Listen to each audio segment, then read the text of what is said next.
मोनोथियस्टिक faith ही खाली एक faith है।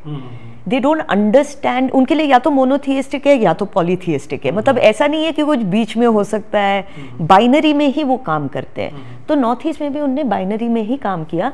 उसमें या तो उनको बारबेरियन बुलाते हैं, या तो पेगन बुलाते हैं, या तो सैवेज बुलाते हैं। मैं ऐसा करता हूँ, मैं आपको स्कूल्स के लिए पैसे देता हूँ और वो पैसे से आप मिशनरीज को हायर करो एज टीचर्स।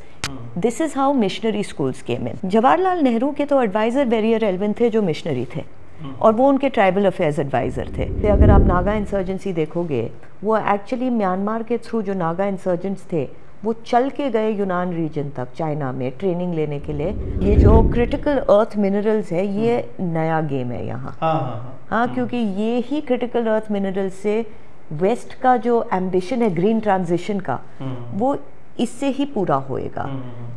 Number 2, drugs. जो ये लीचिंग प्रोसेस होता है माइनिंग में, उसमें आपका पानी कंटामिनेटेड हो जाता है, आपकी ज़मीन कंटामिनेटेड हो जाती है, टू द एक्सटेंड कि जो एक एरिया जो सैटेलाइट से पता चला है जो इलीगली माइन हुआ है, that is the size of Singapore. पानी पीने की बात तो दूर, आप उसमें हाथ नहीं डाल सकते हो, इट विल बर्न यू। जो हम ड्रोन्स देखते हैं ज़्यादातर ये खरीदे हुए नहीं है, ये आपको you will get the parts online और ये असेंबल करते हैं।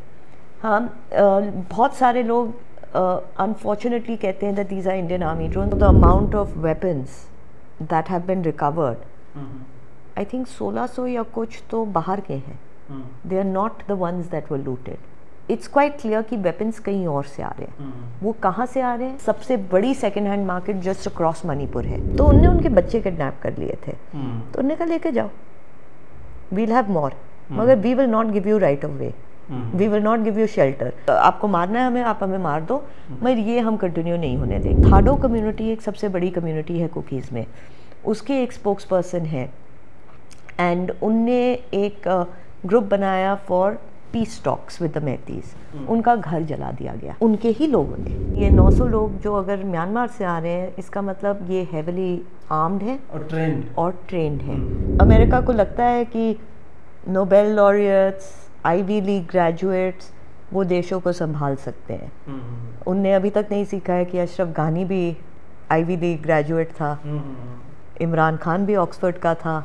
बांग्लादेश में I don't know how much Mr. Yunus will be able to manage. China gaining more hold in Myanmar is something we should be concerned about. मैं नहीं कह रही हूँ कि अभी उनका होल्ड है, अभी उनका होल्ड नहीं है, क्योंकि अभी जो हुंटा के लीडर हैं, senior general Hlaing, he and China don't get along. क्या भाजपा इस क्राइसिस को 1.5 वर्ष से अधिक हो गए उसको नियंत्रित करने में सफल रही है? There have been some deficiencies. अगर आप नहीं समझोगे टेरेन, तो सिक्योरिटी फोर्सेस भी कुछ नहीं कर सकते हैं। नमस्कार दोस्तों, आज हम चर्चा करने जा रहे हैं मणिपुर क्राइसिस के ऊपर। लगभग 1.5 वर्ष से अधिक बीत चुके हैं और इसका कोई समाधान हमें सतही तौर पे दिखता नहीं है, और सोशल मीडिया पे हर जगह पे इसका समाधान मांगा जा रहा है। लोगों के अपने समाधान भी हैं कि जाकर के बम क्यों नहीं मार देते, एयरफोर्स क्या कर रही है। लेकिन क्या ये इतना सिंपल है या इसमें और भी लेयर हैं? तो इसी कारण हमने सोचा कि किसी वैसे व्यक्ति के साथ बातचीत की जाए जिसने अपने जीवन के 20-1 वर्ष जो है इसी क्षेत्र में लगातार लगाए, जिनका एक्सटेंसिव नॉलेज रहा है इस क्षेत्र में। हमारे साथ आज गेस्ट हैं रामी देसाई जी, जिन्होंने कई पुस्तकें लिखी है इस क्षेत्र के ऊपर, पेपर्स पब्लिश किए हैं। ये इंडिया फाउंडेशन की डिस्टिंग्विश्ड फेलो हैं और लगातार इस पे ये लिखती बोलती रही हैं। रामी जी, आपका सबसे पहले तो स्वागत है, और सबसे पहला प्रश्न ये है कि 1.5 वर्ष बीत चुके हैं और ये एक फेस्टरिंग वुंड की तरह, ये एक खुला जख्म है जो लगातार मुझे लगता है कि बढ़ता ही जा रहा है। इस क्राइसिस का कुछ समाधान है? आपको क्या लगता है कि 1.5 वर्ष के बाद भी हम इस स्थिति में क्यों हैं? आपकी पहली प्रतिक्रिया। अजीत जी, इसको अगर हम देखा जाए, ये जो जितना कॉन्फ्लिक्ट हम देख रहे हैं पिछले 1.5 साल से, इसमें बहुत सारे लेयर्स हैं। ऐसा नहीं कि सिंपल कॉन्फ्लिक्ट है, क्योंकि ये हिस्टोरिकल लेगेसीड इश्यूज में बसा हुआ कॉन्फ्लिक्ट है। ऐसा नहीं है कि ये कॉन्फ्लिक्ट सडनली ये नया कॉन्फ्लिक्ट है और पिछले 1.5 साल में ही निकला है, नहीं। ऐसी फॉल्ट लाइंस हैं कम्युनिटीज़ के बीच में, नॉट ओनली मणिपुर में बट कई जगहों में नॉर्थ ईस्ट में, जो कभी ना कभी या तो मैनिपुलेट हो जाती है या इमोशनल हो जाती है या तो एक स्टैंड ऑफ जैसे पोजीशन में आ जाती है। अनफॉर्चुनेटली अब जो हम देख रहे हैं वो पहले जो जितने कॉन्फ्लिक्ट्स हुए हैं उससे थोड़ा डिफरेंट है, क्योंकि अब सोशल मीडिया इतना एक्टिव हो गया है, मिसकम्युनिकेशन, मिस इन्फॉर्मेशन, डिसइन्फॉर्मेशन, ये सब इतने एक्टिव हो गए हैं दैट ये एक और लेयर ले आते हैं कॉन्फ्लिक्ट में। अब ये कॉन्फ्लिक्ट्स तो पहले भी हुई थी अजीत जी, ऐसा नहीं है ये पहली बार ही हुआ है। कुकी नागा कॉन्फ्लिक्ट तो 9 साल चला था मणिपुर में, जब तक उसका कुछ समाधान निकला था। और ऐसा नहीं कि कोई सोल्यूशन ऐसे निकल सकता है, वो over a period of time D escalation होता है। तो उस टाइम पे हमने इसके बारे में इतनी चर्चा क्यों नहीं की, क्योंकि उस टाइम पे इतना मीडिया अटेंशन नहीं था, नॉर्थ ईस्ट एक फैशनेबल वर्ड नहीं था। आजकल क्या हो चुका है, north east has become fashionable, और हमको लगता है कि हम कुजीन के बारे में बात करते हैं, म्यूज़िक के बारे में बात करते हैं, तो अब कॉन्फ्लिक्ट आ गया, कॉन्फ्लिक्ट के बारे में भी बात करते हैं। मगर ये हिस्टोरिकल इश्यूज़ है, बहुत बारी पहले हो चुकी हैं। दैट डजंट मीन ये सही है कि गलत है, वो मैं वैल्यू जजमेंट नहीं दे रही हूँ। मैं इतना ही कह रही हूँ इसका समाधान मिलना इतना आसान नहीं है। आई एम श्योर हम इसके बारे में आगे बात करेंगे। जितने इनके लेयर्स हैं इस कॉन्फ्लिक्ट में, शायद ही आपको कहीं और इतने लेयर्स मिलेंगे। आपने कहा कि पूरा नॉर्थ ईस्ट उग्रवाद की चपेट में है, और देखा जाए तो या तो नॉर्थ ईस्ट के कई राज्य लगातार उग्रवाद की चपेट में रहे हैं सतत, या फिर बीच में ऑन एंड ऑफ जो है शांति का काल रहा, उसका लड़ाई झगड़ा चलता रहा। इस पर कुछ सरकारों ने वार्तालाप का भी मार्ग चुना और कुछ सरकारों ने कारपेट बॉम्बिंग टाइप की भी करवाई। मैं चाहता हूं कि जो उत्तर पूर्व का क्षेत्र है, नॉर्थ ईस्ट रीजन है, इसको समझाने के लिए, इसको समझने के लिए हमें और क्या क्या जानना चाहिए, थोड़ा सा बेसिक यदि आप समझा सकें संक्षेप में। सो नॉर्थ ईस्ट जो रीजन है उसको हम रीजन बोलते हैं, मगर हैं उसमें यू हैव योर 7 स्टेट्स। हाँ, और जैसे हम साउथ इंडिया को पूरा कभी इशू हुआ तो हम पूरा एक रीजन जैसे नहीं देखेंगे, हम स्टेट वाइज देखेंगे। वैसे भी ये बहुत ज़रूरी है कि नॉर्थ ईस्ट को आप स्टेट वाइज देखें, क्योंकि हर स्टेट, हर ट्राइब, हर उनका जो डेमोग्राफिक कॉम्बिनेशन है वो एक जैसा नहीं है। हाँ, उनके हिस्टोरिकल एक्सपीरियंसेस अलग हैं, उनके कॉन्फ्लिक्ट्स अलग हैं, उनके नेचुरल रिसोर्सेज अलग हैं, उनके बॉर्डर्स अलग हैं। वहाँ देखिए, आप देखोगे कि नॉर्थ ईस्ट के जितने स्टेट्स हैं उसमें आप बांग्लादेश के साथ भी बॉर्डर है, म्यांमार के साथ भी बॉर्डर है, अब चाइना के साथ भी बॉर्डर है। तो ये उस रीजन को एक बहुत कॉम्प्लेक्सिटी दे देती है जो आपको शायद ही कहीं और मिलेगा। मगर उसमें जो नॉर्थ ईस्ट का जो स्पेशलिटी है दैट मेजॉरिटी वो ट्राइबल है। अब ट्राइबल कम्युनिटीज़ के साथ जो एक्सपीरियंसेस होते हैं वो अलग होते हैं, जो उनके एंग्जाइटीज़ होते हैं या तो उनके जो डिमांड्स होते हैं अपनी ऑटोनॉमी के लिए, अपने प्रेजर्वेशन ऑफ कल्चर के लिए, वो अलग होते हैं कंपेयर टू जैसे हमारे दिल्ली में होएगा या यूपी में होएगा।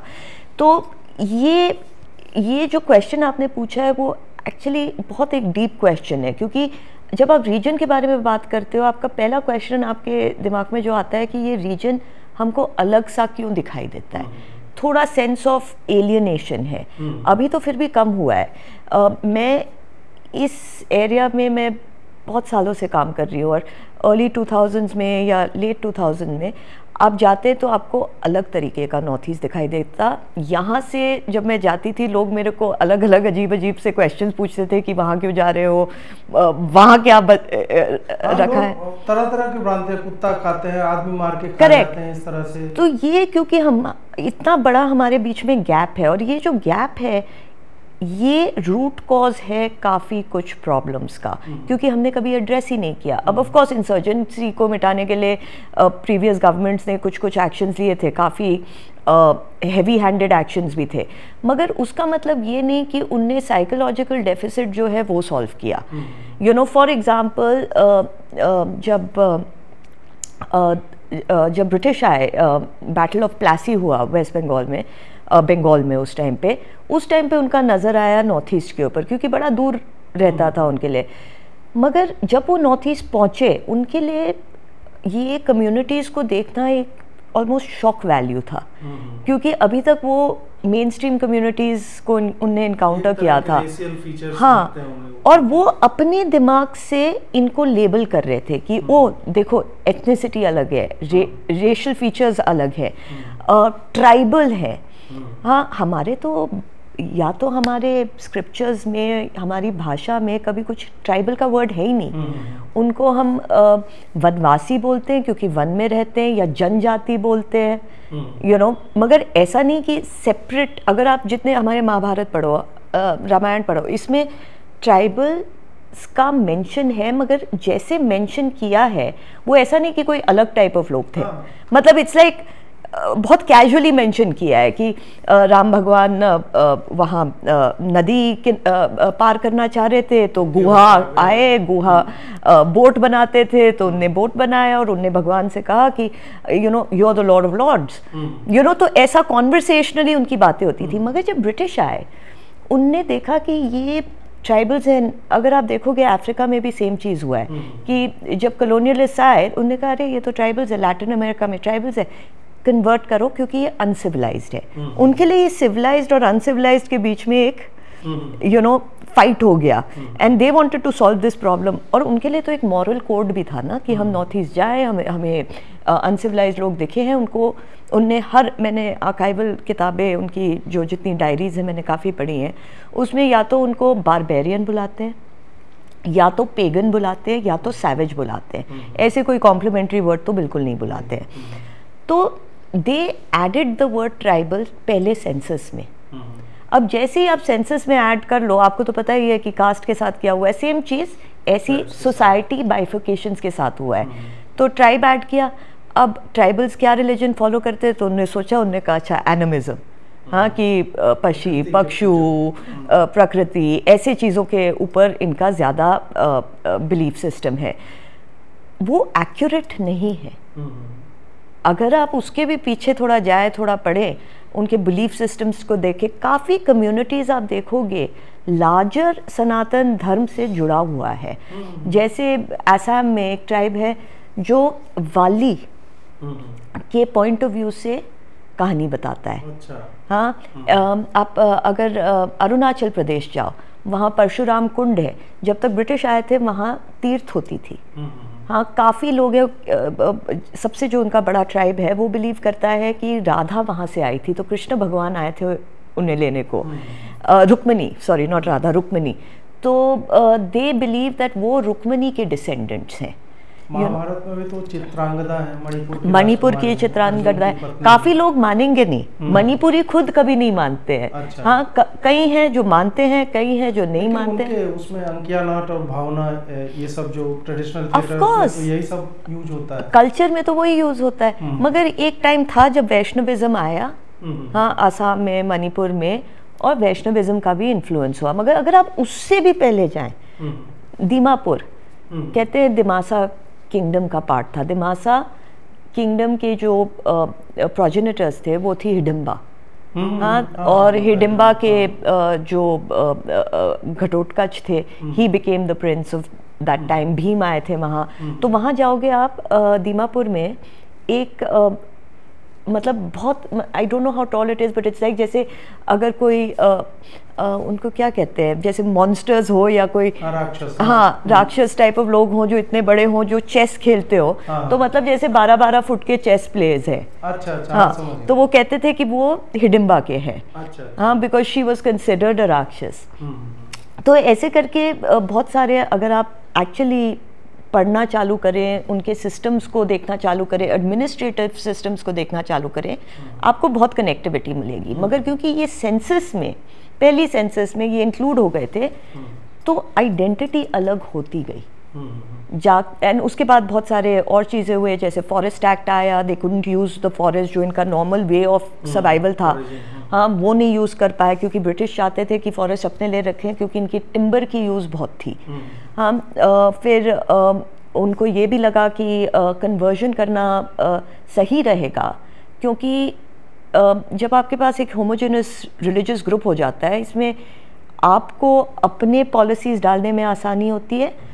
मगर ब्रिटिश का की नज़र, जो कॉलोनियलिस्ट थे उनकी नज़र चाइना के ऊपर भी थी, तो उस टाइम पे भी थी क्योंकि ट्रेड वे और ट्रेड वॉर्स हो रहे थे।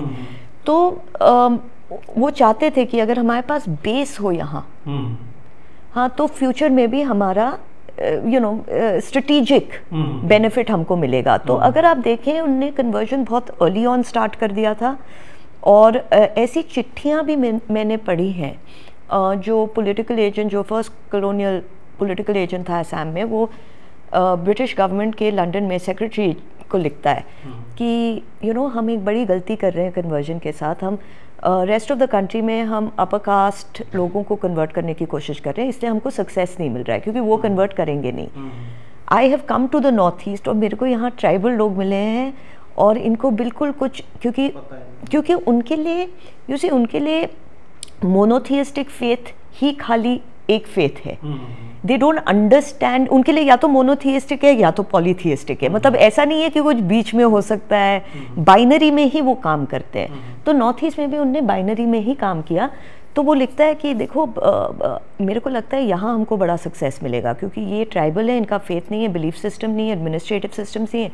तो वो वापस लिखता है, कहता है कि देखो, आइडिया तो आपका बड़ा अच्छा है, ये आप कैसे करना चाहोगे। तो the political agent says education के साथ, हाँ, कि हम मिशनरीज़ को लाएं और हम क्रिश्चियन एजुकेशन इम्पार्ट करें।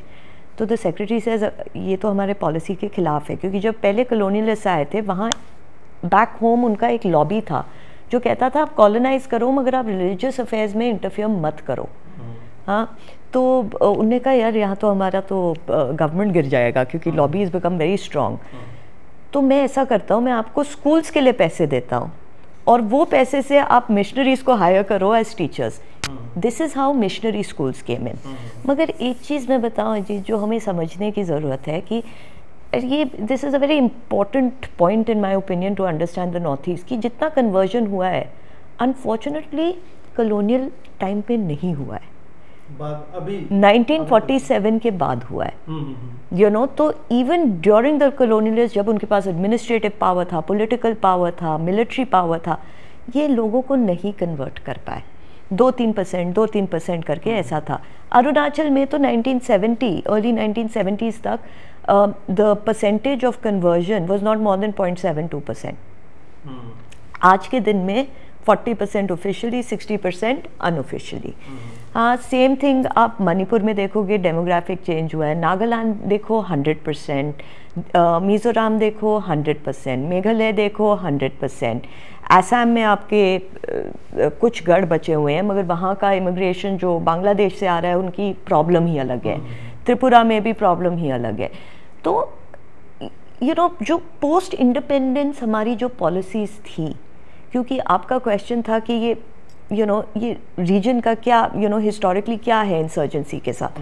पोस्ट हमारी इंडिपेंडेंस जो हमारी पॉलिसीज़ थी वो इतनी लूज पॉलिसीज़ थी और इतनी they were following the British mandate, मगर खुला हाथ दे दिया था। जवाहरलाल नेहरू के तो एडवाइज़र वेरियर एल्विन थे जो मिशनरी थे और वो उनके ट्राइबल अफेयर्स एडवाइज़र थे। और वेरियर एल्विन जो थे उनने ही सजेस्ट किया था कि हमको सर्टेन एरियाज़ एक्सक्लूड करने चाहिए, ट्राइबल एरियाज़, ताकि हम उनको प्रिजर्व कर पाएँ। उस प्रेजर्वेशन में मिशनरी अंदर जा सकता था, बाकी नहीं जा सकते थे। ये क्यों नहीं हमने बदला? और ट्राइबल कम्युनिटीज़ को क्या प्रेजर्वेशन की ज़रूरत है? वो खुद नहीं सोच सकते हैं क्या कि कब उन्हें मेन स्ट्रीम होना है, नहीं मेन स्ट्रीम होना है? इसलिए डेवलपमेंट कम हुई, मिशनरीज़ का प्रभाव ज़्यादा हुआ और उसके वजह से एक identity certain parts of the community में ऊपर आई, which was a separate identity, कि हम आपसे अलग है। क्योंकि ये रेस भी हमारे उसमें तो कभी रेस का आइडिया नहीं था ना। अगर आप हमारे हिस्टोरिकल बुक्स में देखो, तो ये तो था ही। The wives are coming from Nepal, Gandhar, north east से कितने इंटर मैरिजेस हुए हैं। मगर व्हेन द ब्रिटिश केम वो रेस भी साथ में लाए। तो बेसिस हमारा रेस अलग है, हमारा रिलीजन अलग है, हमारी लैंग्वेज अलग है, हमारी स्क्रिप्ट अलग है, हमारा वे ऑफ लाइफ अलग है। ये this started forming the basis of a separate identity. तो जो हमारा सिविलाइजेशनल स्टेट है वो सिविलाइजेशनल नहीं रहा। It tried to become a very modern nation जिसमें ये सब मायने रखता था जो पहले कभी नहीं रखता था। मुझे पता नहीं आपने चिनुआ अचेबे को पढ़ा है कि नहीं। उनकी एक पुस्तक है थिंग्स फॉल अपार्ट, और जब मैं उस पुस्तक को पढ़ रहा था तो मुझे लगा कि मैं किसी बिहार या उत्तर प्रदेश के किसी गांव के बारे में पढ़ रहा हूं, जहां पे उनका जो विलेज का जस्टिस सिस्टम होता है, पंचायत का होता है, उसी तरह से काम करता है। उनकी सोसाइटी जो है लगभग सिमिलर रहती है। अब जब आप ट्राइबल्स के बारे में बता रही थी, थोड़ा सा बताइए कि क्या इसी तरह के जस्टिस सिस्टम या एडमिनिस्ट्रेटिव सिस्टम जो है नॉर्थ ईस्टर्न बेल्ट में भी जो भी ट्राइबल लोग हैं वहाँ पे भी क्या इसी तरह के सिस्टम्स फॉलो होते हैं? क्योंकि क्या होता है कि जो बाहरी लोग होते हैं वो कबीलों को और ट्राइब्स को उसी तरह से देखते हैं जैसे हॉलीवुड की फिल्मों में दिखाया जाता है कि वो सवेजेज हैं, वो आदमखोर हैं। और हमारे भी देश में नागालैंड को लेकर के कि वो हेड हंटर्स ट्राइब हैं, वो मतलब वो गले में मालाएं पहनते हैं कि कितना गर्दन वो काट करके लाए हैं। ये सारी चीज़ें हमें दिखती रहे, मतलब हम सतही तौर पे कुछ चीज़ों को जानते हैं, उसके बाद अपनी कहानी जो है अपनी कल्पना से हम बना लेते हैं। अब क्या है, तो थोड़ा सा मैं वही जानना चाहता हूँ कि उधर की जो सोसाइटीज़ हैं, हमारे तरफ की जो सोसाइटी नॉर्मल जिसको मेन लैंड कह के संबोधित किया जाता है, क्या दोनों में सिमिलैरिटीज़ हैं? धार्मिक स्तर पे कैसा स्ट्रक्चर है, इसके बारे में थोड़ा सा बताइए। That's a very good question Ajit, क्योंकि मैंने जो अपना ग्रेजुएशन किया है वो क्रिश्चियन थियोलॉजी में किया है। क्रिश्चियन थियोलॉजी में 2 पार्ट्स होते थे, ब्लैक थियोलॉजी और लिबरेशन थियोलॉजी। ब्लैक थियोलॉजी माने कैसे मिशनरीज अफ्रीका गए, लिबरेशन थियोलॉजी माने कैसे वो लैटिन अमेरिका गए। ब्लैक थियोलॉजी इसलिए बोलते हैं क्योंकि रेस पॉलिटिक्स था ये, और लिबरेशन इसलिए बोलते हैं क्योंकि पॉवर्टी पॉलिटिक्स था। The reason I studied theology इस बिकॉज मेरे को पता था उस टाइम कि मेरे को नॉर्थ ईस्ट जाना है और I need skills to study the north East. North East में ये दोनों यूज़ हुए हैं, एंड रेस थियोलॉजी भी यूज़ हुई इन टर्म्स ऑफ आप अलग हो, that's right, अलग हो, सब कुछ आपका अलग है उस टाइप से। हाँ, पॉवर्टी पॉलिटिक्स भी यूज़ हुई है, लिबरेशन थियोलॉजी भी यूज़ हुई है कि हम आपको आप देखो आपके पास कुछ भी नहीं है, मेन स्ट्रीम इंडिया के पास क्या क्या है वहाँ। तो मतलब पहले तो यही बोलते थे ना कि India, are you from India, are you from the mainland. हाँ, तो मेरे को थोड़ा I use to be surprise कि मेनलैंड का मतलब क्या, मगर फिर थोड़ा आप पढ़ो तो आपको समझ आता है कि एलियनेशन कितना हुआ है। मगर ये इनने दोनों फॉर्म्स यूज़ किए ऑन द नॉर्थ ईस्ट कि हम आपको सिविलाइज करेंगे तो आपका आप वेस्टर्नाइज्ड हो गया। वेस्टर्नाइज सिविलाइजेशन तो एक ही हम लोग मानते हैं ना, तो कहते हैं कि ये होएगा and then you will be favoured. और ये तो हमको भी पता है in the so called mainland that अगर आप वेस्टर्नाइज थे, अगर आप वेस्टर्न एजुकेटेड थे तो आपको फेवर मिलता था। सेम चीज़ नॉर्थ ईस्ट में हुआ। नॉर्थ ईस्ट में इनने सिस्टमैटिकली ये सिविलाइजेशन, ये वेस्टर्नाइजेशन लाने के लिए सिस्टमैटिकली इनने डिसरप्ट किए old forms of livelihood, old forms of administrative systems. हमारी societies are much more evolved and older civilisationally than many other societies. Therefore हमारे जो एडमिनिस्ट्रेटिव सिस्टम्स हैं या हमारे जो इवन लोकल जो सिस्टम्स हैं वो फार मोर एडवांस्ड हैं देन आप कहीं और इमेजिन कर पाओगे। उनको तोड़ना मतलब सोसाइटी को तोड़ना है। एंड मेरे को तो समटाइम्स लगता है ये इट वाज कॉन्सेंट्रेटेड एफर्ट, ऐसा नहीं कि पर्पसफुली किया, बिकॉज जब तक आप स्पाइन नहीं तोड़ोगे आप बदल कैसे पाओगे। एक आपने सुना होगा हर्बर्ट होप रिजली का नाम, he was the father, ethnographic father of the census of India. उसने बहुत काम किया था ऑन मतलब वेदर वी लाइक हिम और not is a different thing, मगर उसने इंडिया के ऊपर बहुत स्टडीज़ की थी, एथनोग्राफिक स्टडीज़। बड़े लोग कहते हैं अरे Hindus are pagans, Hindus are pagans. यहाँ मैं एडमिनिस्ट्रेटिव डिफरेंस बताती हूँ और रिलीजियस डिफरेंस। हिंदूज़ कभी पेगन्स नहीं हो सकते हैं। Pagans were conquered, Hindus were never conquered, we still exist. Paganism ख़त्म हो चुका है। क्यों? क्योंकि they didn't have a scriptural base, उनके पास स्क्रिप्चर्स नहीं थे। तो जैसे रोमन एम्पायर बढ़ती गई वैसे जो लोकल मोड्स ऑफ वर्शिप थे वो सब इट केप्ट, हाँ, मर्ज होते गए। वो ही उनका स्टैंडर्ड था। तो कोई किसी को वर्शिप करता था, कोई किसी को वर्शिप करता था। वेरेज हमारा जो सिविलाइजेशनल ईथॉस है उसमें एक स्क्रिप्चुरल बेसिस है। तो हर्बर्ट होप रिजली ने ये अपनी आइडिया ऑफ इंडिया जो उसकी एक किताब है, उसमें उसने लिखा था इंडिया के बारे में, बहुत डीप सेंस में वो गया। उसमें उसने लिखा था कि, एंड वो खुद कह रहा है, हाँ, कि हिंदूज आर नॉट पेगन्स। आपको ऊपरी तौर में दिखाई देगा कि सिमिलर है, मूर्ति पूजते, हाँ, मूर्ति पूजते, मगर that is a very basic way of looking at it. क्योंकि अगर आप किसी पेगन के पास जाते, मोस्ट एजुकेटेड पेगन के पास, और कहते आप हमें स्क्रिप्चुरल बेसिस बताइए to your administrative systems, to your judicial systems, वो नहीं बता पाता, क्योंकि उसके पास कुछ बेसिस ही नहीं था, कुछ लिखा हुआ नहीं था। मगर अगर आप किसी भी हिंदू, और उसने ये लिखा है, अनपढ़ हिंदू के पास भी जाइए जो खेती करता है, उसके पास भी जाइए और पूछिए कॉम्प्लेक्स इश्यूज़ के बारे में कि भाई आपका जस्टिस सिस्टम ऐसा क्यों है, आपका एडमिनिस्ट्रेटिव सिस्टम ऐसा क्यों है, आप ऐसे क्यों पूछते हो, भगवान आपके लिए क्या है, वो आपको डिटेल में समझा पाएगा अपने वर्ड्स में, यू नो। तो ही सेज ये बहुत बड़ा डिफरेंस है, हम कभी नहीं कॉन्कर कर पाएंगे, यू नो, इंडिया को। तो when they went into the north east, उनने फॉर एग्जांपल नागाज जो है वो 30+ ट्राइब्स हैं, 16 मेन ट्राइब्स एंड देन सब ट्राइब्स। उनका एक स्क्रिप्चर नहीं होता था, उनके different forms of judicial system, justice system, administrative system.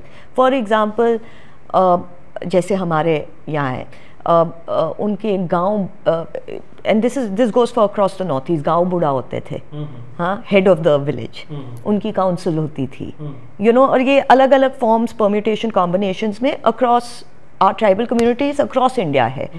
हाँ, वो लोग बैठ के, यू नो, किसी चीज़ पे डिसीजन लेते थे, यू नो। कई ट्राइब्स हैं जिसमें जो गांव बूढ़ा है, गांव की ज़मीन उसकी होती थी, यू नो, सोल राइट्स उसके होते थे। कई जगह हैं जहाँ it was divided amongst the communities, depending कि उनको किस चीज़ की ज़रूरत है, वैसे इवॉल्व हुआ था। सो जैसे पंचायत आप देखोगे, हाँ, 5 रिप्रेजेंटेटिव होने चाहिए, 4 तो हमें पता है, 5वां usually in a lot of places होता था आपका वनवासी, आपका जनजाति का रिप्रेजेंटेटिव। सो वो भी इन्वॉल्व थे, उनके खुद के भी सिस्टम्स थे।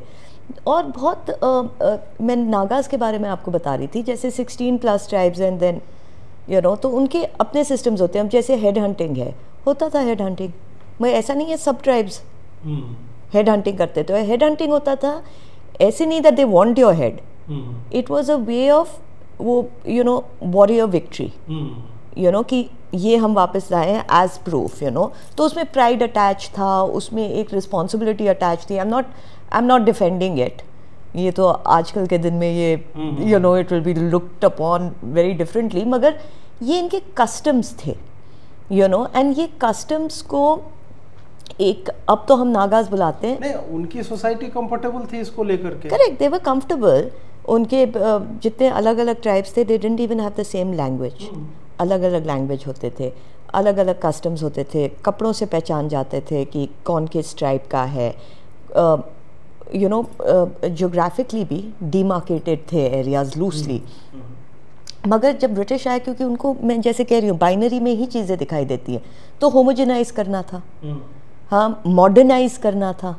अब जो आपके लिए सिस्टम सही है मे नॉट मीन हमारे लिए वो सिस्टम सही है। मैं नहीं कह रही हूँ कि आपको प्रोग्रेस नहीं करना चाहिए, डेवलप नहीं करना चाहिए, आजकल टेक्नोलॉजी आ गई है, the world has become a big place, ये सब करना चाहिए, मगर वो आप इन्फोर्स नहीं कर सकते हो। अब इन्फोर्स जैसे ही आप करोगे तो एक रिफ्ट आ जाता है in society. So to answer your question, इनके खुद के काउंसिल्स होते थे, इनके खुद के जस्टिस जुडिशियल सिस्टम्स होते थे, एजुकेशनल सिस्टम्स होते थे, आइडेंटिटी होती थी, मगर in all of that there was some amount of normalcy, क्योंकि सब लोग कंफर्टेबल थे अपने ही जगह में। जो अब आप देखोगे post this westernisation, colonisation of tribal communities, वो आपको नहीं दिखेगा। जहाँ ट्राइबल कम्युनिटी दिखेगी, काफ़ी हद तक वहाँ मैनिपुलेशन आपको दिखेगा, चाहे वो नक्सल्स हो, यू नो, चाहे वो NSCN हो, यू नो, नागा इंसर्जेंसी हो, आपको ये मैनिपुलेशन दिखेगा वहाँ। मैं दर्शकों थोड़ा सा यहाँ पे रुक करके आप लोगों से बोलना चाहूँगा, एक और पर्सपेक्टिव देना चाहूँगा कि हम जिस कंफर्टेबल लाइफ में रहते हैं, हमें लगता है कि यार हम आईपैड यूज कर रहे हैं तो वो कबीला वाले लोग जो है, ट्राइबल लोग, उनको भी करना चाहिए। हम अपने चश्मे से चाहते हैं कि हम जिस तरह के हैं सब लोग वैसे ही क्यों नहीं बन जाते, और ये मुझे लगता है कि संकुचित सोच है, और कई बार अनभिज्ञता के भी कारण जो है इस तरह की सोच उपजती है। बात है कि उनको नहीं चाहिए। हम मान लीजिए साइकिल यूज करते हैं और आप वहाँ ट्रैवल्स को जाकर बोले कि साइकिल और बाइक यूज किया करो, वहाँ है ही नहीं, वो टेरेन उस तरह का है ही नहीं जिस पे आप साइकिल, पहाड़ पे कैसे साइकिल लेकर के चढ़ जाओगे। इस तरह की मतलब समस्या होती है, और हर सोसाइटी को अपनी परंपराओं के हिसाब से जीने का अधिकार है। हाँ, कुछ चीज़ें यदि बन रही हैं, क्रिएट हो रही हैं और आप वहाँ तक ले जा पा रहे हो, इसका मतलब ये नहीं है कि आप उनसे वो काम करवा लो कि तुम भी इसी तरह। हमें लगता है कि हम एजुकेटेड है, क्यों? हमने कुछ किताबें पढ़ी हैं, हमने फिर एग्ज़ाम दिया है, उसके बाद हम नौकरी कर रहे हैं। और किस तरह की पौध हम नौकरी करने वालों की है देश और दुनिया में, वो आपको दिख रहा हो किस तरह के क्राइसिस से वो जूझते हैं। और उसी तरह हम जब ट्राइबल बेल्ट की बात करते हैं और जो भी इस तरह के कबीले हैं उन सब पे जाते हैं, तो हमें लगता है वो अपने जीवन में बढ़िया है, उनकी लाइफ एक्सपेक्टेंसी जो है अधिक है आपसे, वो हमसे आपसे अधिक फिट है, अधिक स्वस्थ हैं। और अभी तक हमने नहीं सुना है कि भाई मतलब ट्राइब्स जो है आपस में लड़ कर के एथनिक क्लेंजिंग कर रहे हैं, इस तरह का हमने नहीं सुना। कोई कुछ गलत कार्य करता है तो उसका ट्राइबल वॉर्स होते हैं, लेकिन ये नहीं रूस और यूक्रेन में जो चल रहा है, हमास और हिजबुल्ला जो है जिस तरह से लगा हुआ, ये घटनाएं हमने, हमारी मॉडर्न सोसाइटीज़ के मॉडर्न प्रॉब्लम्स अपने हैं, लेकिन ट्राइबल सोसाइटी अभी भी कंपैरेटिवली यदि हम बात करें, they are well ahead of us. उस हिसाब से देखें, हाँ, हम और आप जो नापने का अगर आपका जो बेंचमार्क हो कि नहीं तुम आईपैड तुमको चलाना आता है कि नहीं, तो हो सकता है कि उसमें वो थोड़ा सा ये करेंगे। अब हेड हंटर्स की ही बात करें तो उसका कोई कारण रहा होगा, और छोटे छोटे मुझे पता नहीं कि आप लोगों ने ये युवा नोहल हरारी की पुस्तक है सेपियंस, तो उसमें बताते हैं कि आदमी पहले मान लीजिए केवल अपने परिवार के साथ रहा करता था, फिर एक छोटा सा ग्रुप बनता है, 20 लोगों का हो सकता है, फिर 50 का हो सकता है। जिस तरह से ग्रुप्स जो है वो इवॉल्व करते हैं, तो आपस में उनकी बातचीत एक कोड वर्ड्स में होती है, वहाँ से लैंग्वेजेस फॉर्म होती है, लूज लैंग्वेजेस जिसको डायलेक्ट्स आप बोल सकते हैं। और फिर 50 का समूह जब बन जाएगा तो कुछ लोग पहरेदारी करेंगे, कुछ लोग जो है अन्न इकट्ठा कर रहे हैं या मांस या कुछ भी इकट्ठा कर रहे हैं। अब दूसरा जो आएगा वो भी उसी की खोज में निकला, उसको कहीं मिलेगा तो उसके लिए सोसाइटी के रूल्स उसी तरह के होते हैं। उसको लगता है भोजन है मुझे चाहिए, और जो सर्वाइवल ऑफ द फिटेस्ट की बात होती है कि जो लड़ झगड़ के ले लेगा, तो वो उनकी सोसाइटी उसी हिसाब से सर्वाइव कर रही है, लगातार करती जा रही है। तो मुझे लगता है कि हमें अपने वर्ल्ड व्यू को, अपने पर्सपेक्टिव को थोपने की कोई आवश्यकता नहीं। वही जैसे आपने कहा कि ये हमारा जो आइडिया है ना कि अगर आप वेस्टर्न एजुकेटेड हो, इंग्लिश स्पीकिंग हो, you can dress in western cloth, मैं नहीं कह रही वो गलत बात है, वो करो, but that doesn't give you the privilege to look down upon anybody else और to have this saviour mentality जो आजकल हो गई है। मैं तो एक्चुअली अब कहूँ कि अब थोड़ा कम है, बिकॉज एक चर्न आया है जिसमें लोग एक प्राइड ले रहे हैं अपनी ही, यू नो, अपने परंपराओं का और जो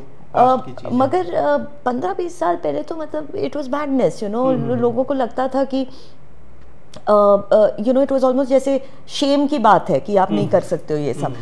एंड एक्चुअली आप देखें तो true liberal thought means this acceptance, कि जिसको अब उस, जैसे मैं कह रही हूँ कि अगर हमारे उस टाइम पे जवाहरलाल नेहरू जी के टाइम पे देयर वाज वेरियर एल्विन जो इनके ट्राइबल अफेयर्स एडवाइज़र थे, तो वो कहते थे एक्सक्लूड एंड ये और वो, और उनको दूर रखो क्योंकि यू नो प्रिजर्व करना चाहिए। मगर साथ ही साथ में ये मैं हर अपने टॉक में इनको मेंशन करती हूँ, जी.एस. घुरिये भी थे। GS. Ghurye Bombay school of sociology के हेड थे एंड सबसे बड़े अपोनेंट वेरियर एल्विन के थे, और उनका ऑपोजिट व्यू रहता था। नेशनलिस्टिक सोशियोलॉजिस्ट थे। एंड एक और चीज़ मैं बताऊँ, सॉरी ये मैं बीच में काट रही हूँ, मगर हमारे जो सोशल साइंसेज हैं ना, इनको हमने बिल्कुल साइडलाइन कर दिया है। जब तक हमारे सोशल साइंसेज साइडलाइन रहेंगे, हम सोसाइटी को ठीक तरह से पढ़ नहीं पाएंगे, क्योंकि जितने फ्रेमवर्क्स हम आज तक पढ़ रहे हैं वो कॉलोनियल फ्रेमवर्क्स हैं। एग्जैक्टली, सोशियोलॉजी की जितनी थ्योरीज हैं सब कॉलोनियल, जेएस मिल का और बाकी ये सब जो है उधर का है, और हम पता नहीं हम भारत में क्यों पढ़ते हो नहीं, और हम बदल भी नहीं रहे हैं। हाँ। हम इतने लोगों को क्रिएट भी नहीं कर पा रहे हैं या उनको एडवांस नहीं कर पा रहे हैं जो नई थ्योरीज निकाले। एंथ्रोपोलॉजी जिसमें मैंने मास्टर्स किया है, एंड अगेन मैंने एंथ्रोपोलॉजी ऑफ रिलीजन किया because I wanted to study tribal communities.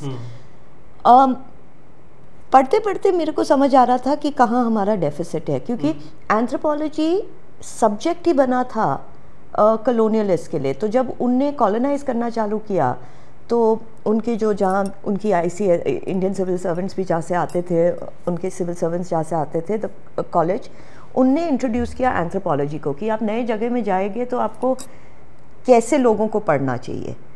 तो that means we are studying ourselves from the point of view of the other. इससे बड़ी गड़बड़ मूर्खता नहीं हो सकती। मतलब मूर्खता मतलब बियॉन्ड है कि हम 70 साल में हम किसी को नहीं प्रोड्यूस कर पाए जो इसको काउंटर कर पाए, नए फ्रेमवर्क्स बना पाए। अब प्रॉब्लम क्या है अजीत जी कि यू सी हमारा डिस्कोर्स एक तो रैंडम डिस्कोर्स हो गया हमारा, कोई इसमें कोई सिर पाँव कुछ नहीं है, कोई भी किसी चीज़ के ऊपर भी लिख रहा है। अब मैं बताऊँ आप क्यों नहीं लिख सकते हो?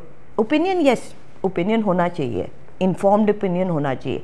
जब आप किताबें लिखते हो, अगर आपको बेसिस नहीं पता है उस सब्जेक्ट की, आपका हाइपोथेसिस गलत होएगा, स्टार्ट ही गलत होएगा। आपको जब तक नहीं पता है कि फ्रेमवर्क्स क्या है, प्रॉब्लमैटिक एरियाज क्या है, आप you will not see it in the right direction. इससे हमारे स्कॉलर्स को अभी भी आप देखोगे हिंदूज को पेगन बुलाते हुए, सबसे गलत बात है, क्योंकि जैसे आपने हिंदूज को पेगन बुलाया तो वो अपने ऊपर टारगेट डालना जैसा हुआ, क्योंकि मिशनरी भागेगा आपके तरफ, you know, to save you. तो ये तो मैं एग्जाम्पल दे रही हूँ, मगर ऐसे बहुत सारे प्रॉब्लमैटिक एरियाज हैं। तो I was telling you about GS. Ghurye. So Verrier Elwin कहते थे इनको एक्सक्लूड करो, आइसोलेट करो। जी.एस. घुरिये कहते थे हमें करने की ज़रूरत नहीं है, क्योंकि ये हमारे साथ ऑलरेडी इंटरकनेक्टेड हैं। मतलब इतना हमारा ओल्ड सिविलाइजेशन है दैट आप जेनेटिकली भी नहीं बता सकते हो कि एग्जैक्टली कौन कहाँ से है, you know. So what we need to do is हमको इनको रीइंट्रोड्यूस करना है हमारे सिविलाइजेशनल ईथॉस में। इनको एक लार्जर आइडेंटिटी के बारे में रिमाइंड करना है जो सिविलाइजेशन में बेस्ड है। उसने जैसी किताबें लिखी हैं, Verrier Elwin went into depression, क्योंकि हर पॉइंट का वो सोशियोलॉजिकली एकेडमिकली काउंटर कर पाता था, मगर हमने उनको कभी कहीं पढ़ाया ही नहीं है, कोई उनके बारे में जानता ही नहीं है। Is perhaps one of the greatest sociologist from a nationalistic point of view. तो ये सब हमारी बड़ी प्रॉब्लमैटिक एरियाज़ हैं, एंड इसके वजह से आई थिंक जो हमने पिछले 30-40 साल में देखा है नॉर्थ ईस्ट में जो प्रॉब्लम्स आए हैं, इन सब रीजंस के वजह से आया, क्योंकि आप और मैं ही ऐसे नहीं पढ़ रहे हैं। The tribal himself is reading and studying about himself like that. और इसमें यह भी होता है ना कि एक आदमी के एक्सपीरियंसेस अपने इंडिविजुअलिस्टिक होते हैं, उसे लगता है कि हमारे पूरे ग्रुप के ऊपर किसी ने लिखा है तो सही ही लिखा होगा, सही लिखा है। वो उस तरह से मतलब सामूहिकता में कभी सोच नहीं पाता अपने ट्राइब के बारे में। फॉर सम रीजन लगता है अगर अंग्रेज ने लिखा है तो वो सच ही होगा, गोरे लोगों ने लिखा है तो वो सही होएगा। तो यू नो ये बहुत एक प्रॉब्लमैटिक एरिया है हमारे लिए जो हम नहीं सॉल्व कर पाए। और अभी भी जब हमारे पास स्पेस है या ability to have a voice है, जो मैं बता दूं आपको 15-20 साल पहले नहीं था। हाँ, एंड ये नॉर्थ ईस्ट के ही पॉइंट ऑफ व्यू से मैं नहीं बोल रही हूँ, across the country there wasn't a alternate voice. वो voice we are not being able to use to counter the outside. हम क्या कर रहे हैं, हम इंटरनली ही काउंटर कर रहे हैं। सो एक इको चेम्बर में हम फंस चुके हैं। वही जो आपने कहा कि हम इन सब चीज़ों पे एक ओपिनियन दे सकते हैं, इन्फॉर्म्ड ओपिनियन भी हो सकता है, प्रतिक्रिया तक दे सकते हैं, लेकिन क्या है कि आजकल हर व्यक्ति जो है वो एक्सपर्ट बना हुआ फिर रहा है। हर व्यक्ति 2-4 मुझे लगता है आर्टिकल पढ़ लेता है, आर्टिकल भी नहीं पढ़ता है, उसको सोशल मीडिया पे कुछ वीडियो दिखे और उस वीडियो को आधार बना करके वो एक्सपर्ट बन जाता है। आपने एक ट्वीट लिखा था जो मैं पढ़ना चाहूँगा कि the level of discourse on Manipur has become absolutely disgraceful, all communities on ground have right to expect some level of decency, to excite or incite audience should not be the agenda. ये आपने ऐसा क्यों लिखा, इस पे थोड़ा सा मैं जानना चाहूँगा। ये मैंने इसलिए लिखा था क्योंकि उसी दिन एक ड्रोन अटैक हुआ था, आई थिंक उस दिन या उसके कुछ दिन पहले, around that time drone attack हुआ था और उसमें एक mother was killed and a small child was injured. जो ऑपोजिट कम्युनिटी वाले हैं, उनके जो अनऑफिशियल स्पोक्स पर्सन कहिए या उनके सपोर्टर्स कहिए, उनने ट्वीट, ये ड्रोन अटैक को देख के उनने ट्वीट डालने चालू किए थे कहते हुए कि oh now the war has really begun, you know, they started saying things like अब मज़ा आएगा। आई मीन आप ड्रोन यूज़ कर रहे हो, कहाँ से वो ड्रोन आके you know it's bombing innocent women and children, उसमें मजा कैसे आ सकता? क्या ही ब्रेवरी है। मतलब मैं तो कहूँ कि जब यू नो फिजिकल कॉम्बैट होता था, that time you had more bravery than using drones. उसमें आपने क्या ही इतना बड़ा कर दिया है जिसके लिए आप इतना खुश हो रहे हो। मतलब अनआर्म्ड बच्चे और विमेन है, यू नो, ड्रोन यूज कर रहे हो। So it was one of the reasons was that. The other reason was कि बहुत लोग ट्वीट कर रहे हैं अब मणिपुर के बारे में, सारे लोग experts, everybody is an expert. हाँ, मैं तो 20 साल बाद अपने आप को एक्सपर्ट नहीं मानती हूँ। लोग माने या ना माने वो उनकी इच्छा है, मैं नहीं मानती हूँ अपने आप को, क्योंकि there is so much to learn. लोग इतने ईजिली किसी चीज़ के ऊपर जो इतना कॉम्प्लेक्स है और जिसमें एबिलिटी है कि it can cause further problems on ground, मतलब एक स्टेटमेंट कैन कॉज कंफ्यूजन, उसमें आप इतने फ्रिवलेसली कैसे लिख सकते हो। एंड ये दोनों साइड के लोग हैं, चाहे आप यू नो कोई भी पॉलिटिकल आइडियोलॉजिकल के साइड में लोग ऐसे फ्रिवलेस कमेंट्स कर रहे हैं। अब कोई कहता है कि China is supplying the arms, कोई कहता है यूएस इज डूइंग दिस। उनसे आप second question, follow up question पूछो, how? I will change my name if they can explain it. थोड़ा सा मतलब मुख्य विषय पे आते हैं। हमने ग्राउंड्स जो है वो लोगों को समझा दिया। स्पेसिफिकली मणिपुर की अभी वाली समस्या की जड़ में जो शेड्यूल ट्राइब के स्टेटस की बात है वो है, प्लस मैतेई कम्युनिटी है, एंड उसके बाद फिर there are lot of communities जिनको संभवतः कुकी कहा जाता है। कुकी कोई कम्युनिटी का नाम है नहीं। Exactly.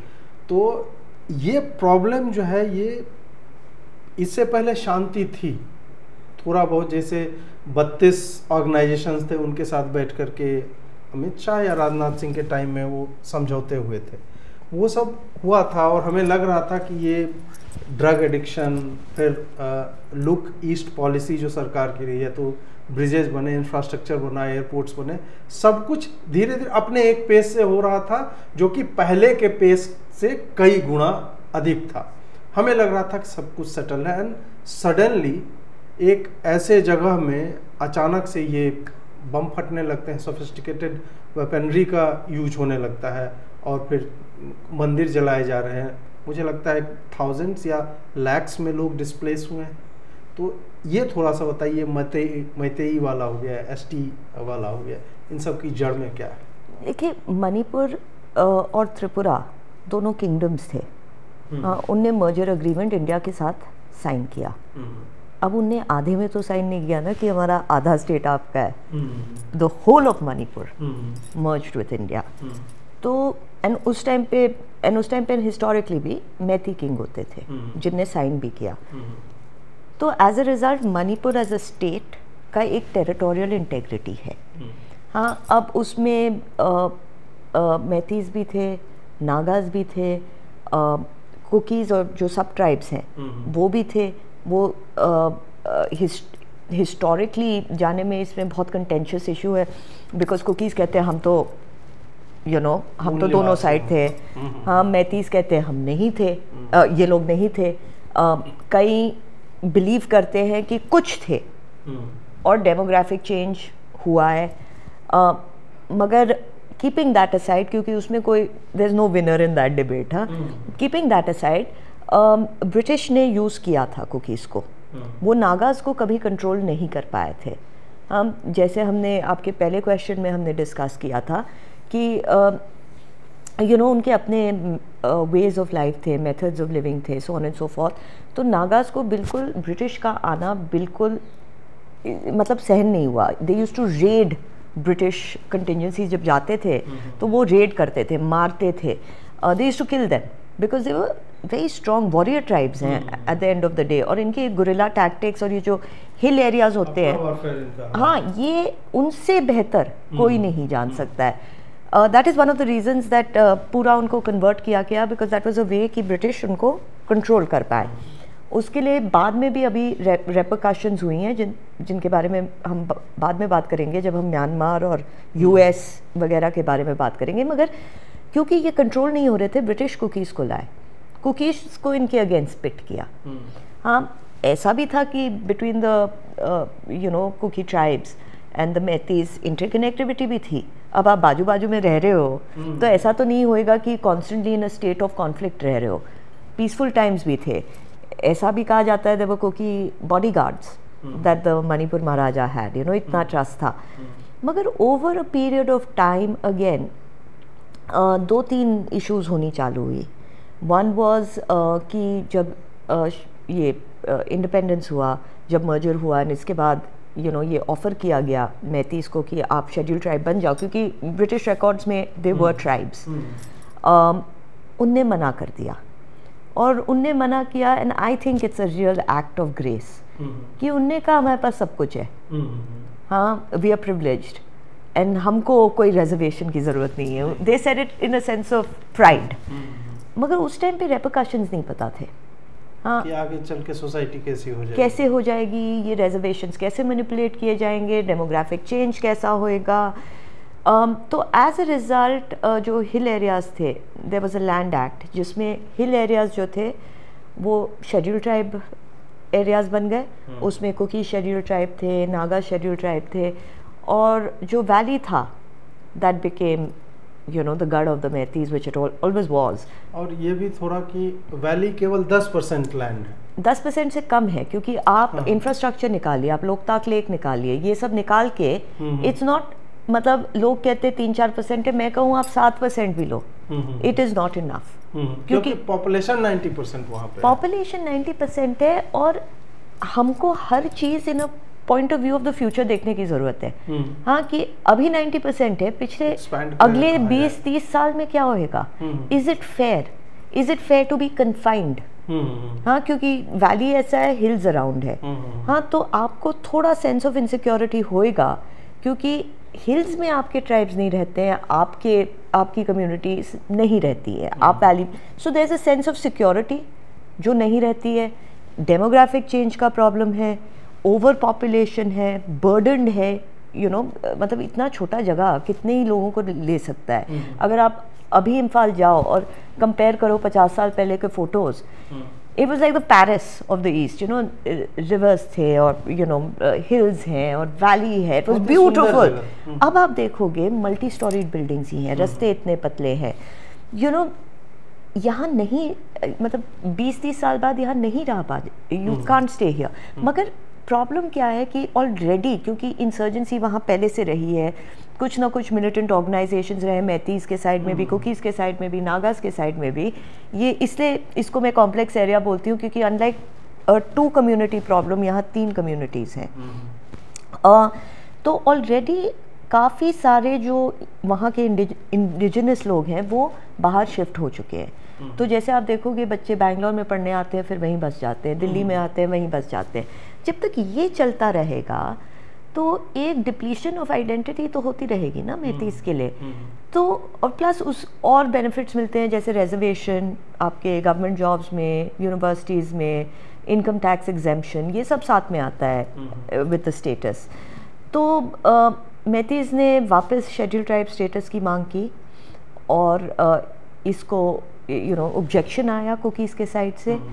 एग्जैक्टली अगर आप मेरे से पूछोगे पिन पॉइंटेडली कि कहाँ ये चालू हुआ, मैं नहीं बता सकूँगी। आई थिंक इस टाइम पे कम ही लोग बता सकेंगे, स्पेकुलेशन ही है, क्योंकि May 3rd 2 को ये होना चालू हुआ, मगर 6-8 महीने पहले से आइडेंटिफिकेशन ऑफ इलीगल्स चालू था। हाँ, और ये जो इम्पोर्टेंट बात है कि जो आइडेंटिफिकेशन कर रहे थे वो हमारे जो ये हैं members of parliament, the tribal members were doing it. हाँ, and identification of illegals hill areas में हो रहा था, तो काफ़ी सारे विलेजेस, काफ़ी सारे लोग ऐसे आइडेंटिफाई किए गए थे जो इलीगल थे। तो ये ऑलरेडी चालू था। तो इसके वजह से हुआ या शेड्यूल ट्राइब स्टेटस के डिमांड की वजह से हुआ, there is a little bit of unclear about it, मगर हुआ।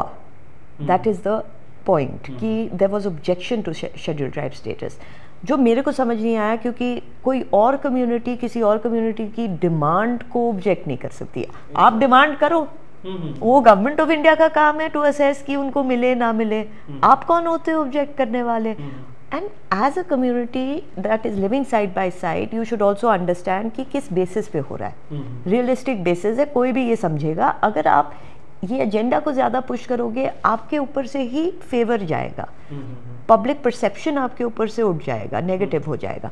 मगर ये बहुत उन्होंने पुश किया कि शेड्यूल ट्राइब स्टेटस मैथीज़ को नहीं मिलना चाहिए। मैथीज़ वो वेरी एडमेंट कि हमको मिलना चाहिए। हाई कोर्ट का एक ऑर्डर आया, उसके बाद ऑल हेल ब्रोक लूज।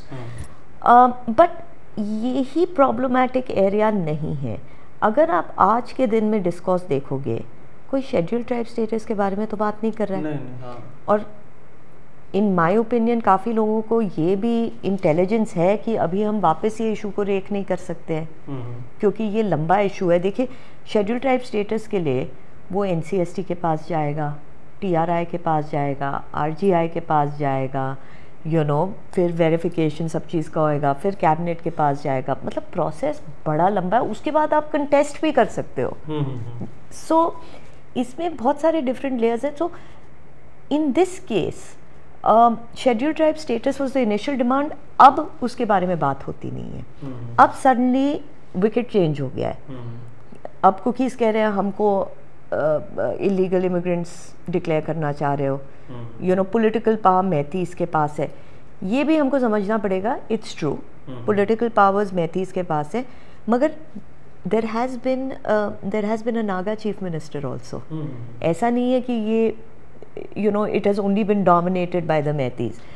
मगर कुकीज़ को प्रॉब्लम है कि हमारे यहाँ डेवलपमेंट नहीं होता है, हमारे यहाँ इंफ्रास्ट्रक्चर नहीं है, क्योंकि पॉलिटिकल पावर मैथीज़ के पास है, फंड्स हमारे तक पहुँचते नहीं है। खैर, उनके पास हिल काउंसिल है, मगर फाइनेंशियल इंडिपेंडेंस, जुडिशल इंडिपेंडेंस नहीं है।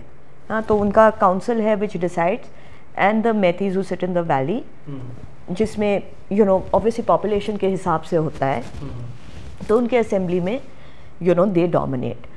अब आप देखोगे goal has change. Now we are talking about illegal immigration, we are talking about drug trafficking, poppy cultivation, Myanmar, US, China, तो ST स्टेटस गायब हो चुका है। एंड इन अ वे अच्छा भी है, क्योंकि आई डोंट थिंक अभी किसी का भी मूड है कि किसी को भी एग्रीवेट करे। मतलब ये मेरे हिसाब से ये डिमांड होनी चाहिए और होएगी, मगर जब टाइम ठीक हो, when everybody's tempers are down. मगर ये जो डिमांड है और ये जो कॉन्फ्लिक्ट चालू हुआ है, इसमें अब ये जो नए एस्पेक्ट्स आए हैं, इन अ वे अगर आप बड़े आप बड़े होपफुल टाइप ऑफ इंसान हो और आप सिल्वर लाइनिंग देखना चाहें, तो ये सिल्वर लाइनिंग है कि जो लोगों को नहीं पता था अब पता है कि डेमोग्राफिक चेंज है। We have infiltration not just from Bangladesh, मगर अदर कंट्रीज ऑल्सो। अभी तक तो बांग्लादेश के ऊपर ही हमारा फोकस था। And the fact that weaponry, sophisticated weapons, insurgents, drug trafficking, ये सब का कनेक्शन क्या है, ये हमारे दिमाग में अब क्लियर हो चुका है। So I think that is the silver lining. अगला प्रश्न जो है इसी वेपन्स जिस पे हम बात कर रहे थे उसी को लेकर के है कि हमने देखा वर्ष भर पहले जो वीडियो आए थे कि हिल टॉप से ऊपर से घेर करके लॉन्ग रेंज राइफल्स होते हैं और ऑटोमेटिक वेपन्स होते हैं, उससे फायरिंग हो रही थी। अब जब हम चर्चा करते हैं कि यार ये तो हिली टेरेन है, ये तो कुकी ट्राइबल्स हैं, शेड्यूल्ड ट्राइब के लोग हैं, तो इनके पास ये वेपन्स कहाँ से आए? ऐसा तो है नहीं कि उन्होंने जो है आयरन और माइनिंग की होगी और उसके बाद फिर 3D प्रिंटिंग करके बना लिया। Somebody is providing them with weapons, और ये एक तो ट्रेस भी नहीं हो पा रहा इसमें। मतलब अगर फंडिंग की बात करें तो lot of illegal money seems to be involve in it. अब अमित शाह ने भी इस पे एक स्टेटमेंट दिया है कि मणिपुर क्राइसिस का बहुत बड़ा कारण जो है वो म्यांमार से लेकर के है। फिर हमने देखा कि जो ड्रोन से ग्रेनेड गिराए गए या बम वम फेंका गया, जो भी है, रॉकेट वॉकेट चला, उसमें अब ड्रोन के बारे में कुछ हमारे तरफ के एक्सपर्ट जो हैं बोले ये तो इंडियन आर्मी यूज करती है, उनका ड्रोन जो है लूट लिया इन लोगों ने, उसके बाद ये सारा कुछ चल रहा है। थोड़ा सा बताइए कि वेपन्स कहाँ से आ रहे हैं, उसकी फंडिंग कहाँ से हो रही है? Again a good question Ajit ji, क्योंकि हम नॉर्थ ईस्ट को नहीं समझ पाएंगे अगर हम नेबरहुड को नहीं समझ पाएंगे, क्योंकि बॉर्डर्स हमारे पोरस हैं, बॉर्डर्स के ऊपर फेंसिंग नहीं है, और ये फेंसिंग करना भी बहुत मुश्किल है क्योंकि बहुत डिफ़िकल्ट टेरेन है। और आप कितना, म्यांमार के साथ ही alone just with Myanmar India का 1643 किलोमीटर्स का बॉर्डर है, तो उसको आपको जैसे पता है fencing is only as strong as the weakest part of the fence. You know, लोगों को आना है तो वो कैसे भी आ जाएंगे। अभी ऑफ कोर्स फेंसिंग अनाउंस किया है, एंड वो पहले भी अनाउंस किया था, एंड मैनिंग भी ज़्यादा थी, मगर ये एक इंटीग्रेटेड फेंसिंग सिस्टम होने वाला है, फिजिकल फेंसिंग सिस्टम नहीं, यू नो, क्योंकि physical would be too long. दोनों तरफ के लोग पेट्रोल करेंगे, there be cameras, there be surveillance, there be certain post जहाँ से पता है लोग आते हैं वहाँ मैन होएगा, सर्टेन एरियाज जहाँ से नहीं आ सकते हैं वहाँ मैन करने की ज़रूरत नहीं है, सर्वेलेंस विल बी इनफ। तो ऐसे करके एक फेंसिंग बन रही है ना, इसलिए बन रही है और इसलिए ये इतना इम्पोर्टेंट हो गया है क्योंकि Myanmar is in a state of conflict. ऐसा नहीं है ये पहले कॉन्फ्लिक्ट में नहीं था, पहले भी था, हाँ, मगर पहले लिमिटेड था क्योंकि हम लोग उस टाइम पे रोहिंग्यास के बारे में बात करते थे, आराकान आर्मी के बारे में बात करते थे, जिनके और रोहिंग्यास के बीच में भी बड़ा क्लैश हुआ था। हम बांग्लादेश के बारे में बात करते थे, मगर Myanmar very much like the north east हम नहीं बात करते थे क्योंकि कॉम्प्लेक्स एरिया इतना है, इतने ट्राइब्स हैं, इतने ग्रुप्स हैं, इतने इंसर्जेंसी है कि वो समझने को ही आपको एक किताब पढ़ के नहीं समझ पाओगे, वो समझने को ही टाइम लगता है। तो लोग यूजुअली उतना अटेंशन नहीं देते इन एरियाज पे, प्लस जो नेम्स हैं, वर्ड्स हैं, वो बड़े डिफ़िकल्ट होते हैं प्रोनाउंस करने को, तो रिटेनिंग पावर इसकी कम होती है। म्यांमार में हुंटा जो मिलिट्री है दैट हैज़ टेकन ओवर। हाँ, उनने कहा आंग सान सू ची का 2 साल पहले 3 साल पहले जो इलेक्शन हुआ था वो इलीगल है, हाँ, तो दे टुक ओवर, उसको हुंटा कहते हैं। एंड पहले भी जो कॉन्स्टिट्यूशन था म्यांमार का कि certain amount of autonomy, federal sort of system है, सर्टन अमाउंट ऑफ ऑटोनॉमी हर ग्रुप को, हर स्टेट को मिलेगा, वो आंग सान सू ची के टाइम में भी नहीं मिला था। अच्छा। हाँ, मतलब जितना, क्योंकि किसी को नोबेल प्राइज़ मिल जाता है तो हम हर चीज़ के लिए क्रेडिट दे देते हैं फिर, हाँ, मगर she was not able to deliver जो इनका कॉन्स्टिट्यूशन ने प्रॉमिस किया था। उसका भी थोड़ा रोहिंग्या सिचुएशन के वजह से उसका भी थोड़ा यूएस के साथ भी अनबन हो गई थी, तो कैसे ना कैसे करके इंस्टेबिलिटी बनी और हुंटा टुक ओवर। जब से हुंटा टुक ओवर, एक democratic alliance has come together called NUG, national unity government in exile. हाँ, इन एग्जाइल। अब एग्जाइल कहाँ मिला है? 1 किलोमीटर दूर वाइट हाउस के। अच्छा। वहाँ छोटा सा ऑफिस है इनका। मतलब I am all for democracy and democratic forces, मगर इसमें मैं थोड़ा हेजिटेंट हूँ बिकॉज जो आपकी डेमोक्रेसी नहीं ला पाई वो how do you think you will be able to bring back? क्योंकि ये जो जितने हमारे जो NUG के जो स्टेक होल्डर्स हैं वो सब आपके मिलिशिया ग्रुप्स हैं। सो उसमें चिन नेशनल आर्मी, आराकान, MNDA, कायन, वहाँ बहुत सारे इंसर्जेंट ग्रुप्स हैं म्यांमार में। ये सब NUG को बैक करते हैं अगेंस्ट द हुंटा। नाउ इसमें क्या हो चुका है कि सब लोग थोड़ा इंडिपेंडेंटली काम कर रहे हैं, दे आर ऑल वेपनाइज्ड। एक चीज़ हमें याद रखना चाहिए कि tribal communities are more militarily oriented, क्योंकि they are warriors more than other communities, and weaponisation in regions में इसलिए हुआ है, ये कोई नई बात नहीं है, क्योंकि they've always been in clash with a ruling dispensation. जैसे अगर आप नागा इंसर्जेंसी देखोगे, वो एक्चुअली म्यांमार के थ्रू जो नागा इंसर्जेंट्स थे वो चल के गए यूनान रीजन तक चाइना में ट्रेनिंग लेने के लिए और वेपन्स के लिए। हाँ, तो वो चल के गए, और कॉमन ट्राइबल जैसे कज़न ट्राइब्स वो म्यांमार के रीजन्स में थे जो नागा ट्राइब्स के लाइक कज़न ट्राइब्स थे, तो उनको पैसेज ऑफ वे मिलता था, सेफ पैसेज ऑफ वे। तो ये पहले भी हो चुका है और ये अभी भी हमें देखने को मिल रहा है, क्योंकि अगेन ये सब ग्रुप्स वेपनाइज्ड हैं। इनको यूएस ने अभी इनका बर्मा 2020 एक्ट था, उसमें $500 मिलियन सैंक्शन किए हैं। ये पैसे कहाँ ही जा रहे हैं, एनीबडीज गेस। मतलब म्यांमार एनयूजी के लिए सैंक्शन किए हैं, तो एनयूजी क्या करेगा, थोड़े पैसे I am assuming humanitarian add के लिए देगा या किसी और चीज़ के लिए देगा, मगर ऑन ग्राउंड देगा। Those areas are controlled by the insurgents. हाँ, ये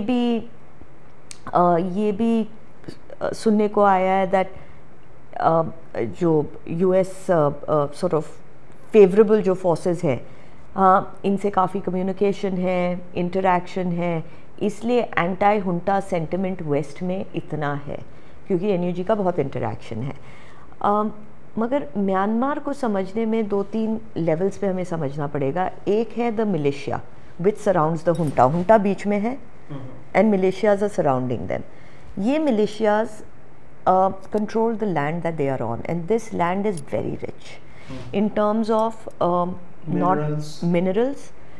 ये जो क्रिटिकल अर्थ मिनरल्स है, ये नया गेम है यहाँ। हाँ, क्योंकि ये ही क्रिटिकल अर्थ मिनरल्स से वेस्ट का जो एम्बिशन है ग्रीन ट्रांजिशन का, वो इससे ही पूरा होएगा। Number 2, drugs. जब से अफगानिस्तान में तालिबान आई है, तब से तालिबान ने for western acceptance poppy cultivation को बंद कर दिया, बैन कर दिया है। 90% of Afghanistan poppy cultivation has shifted to Myanmar.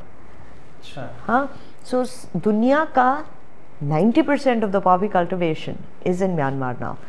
अब पॉपी कल्टिवेशन का क्या मतलब है? मतलब is it just poppy, is it just opium? नहीं, इसमें बहुत आगे डेरिवेटिव्स होते हैं, यू नो, और आगे ड्रग्स बनते हैं like heroin and so on and so forth, cocaine, and ये सब हाई वैल्यू है। This is 70% of its landing is in India on the north east, क्योंकि ऑब्वियसली आपका तो रूट वही क्लोजेस्ट हुआ ना। और इनने अब, क्योंकि मिलिशियाज, कॉन्फ्लिक्ट जब चलता है तब मिलिशिया पैसा बनाती है, और क्योंकि ये पैसा बना रहे हैं, इनने टेक्नोलॉजी के ऊपर इन्वेस्ट किया है, तो जो ओपीएम कल्टिवेशन है अभी 4 टाइम, और मैं अपना कोई असेसमेंट नहीं दे रही हूँ, UNODC का असेसमेंट दे रही हूँ कि cultivation has increase by 4 times, क्योंकि मैकेनाइज कर दिया है, और क्वालिटी हैज़ ऑल्सो इंक्रीज्ड। तो क्वालिटी भी इंक्रीज हुआ है, तो एज अ रिजल्ट द पैसा ज़्यादा हो गया है। तो दिस इज़ वन प्रॉब्लम। हाँ, सेकेंड प्रॉब्लम, जैसे आपने करेक्टली कहा, क्रिटिकल अर्थ मिनरल। हाँ, ये सब इलीगल माइनिंग होता है, ज़्यादातर नॉर्दर्न एरिया में होता है जो चाइना से मिल रहा है। तो इसमें ये जो एलिमेंट होता है which lights up your laptop, which lights up your phone, dysprosium करते कहते हैं, another element I am forgetting. हाँ, सो ये जो एलिमेंट्स होते हैं, ये they are mining for that. Also EVs में जो बैटरीज होती हैं, कोबाल्ट, निकेल, हाँ, they are uranium, this that, so on and so forth, they are mining for it.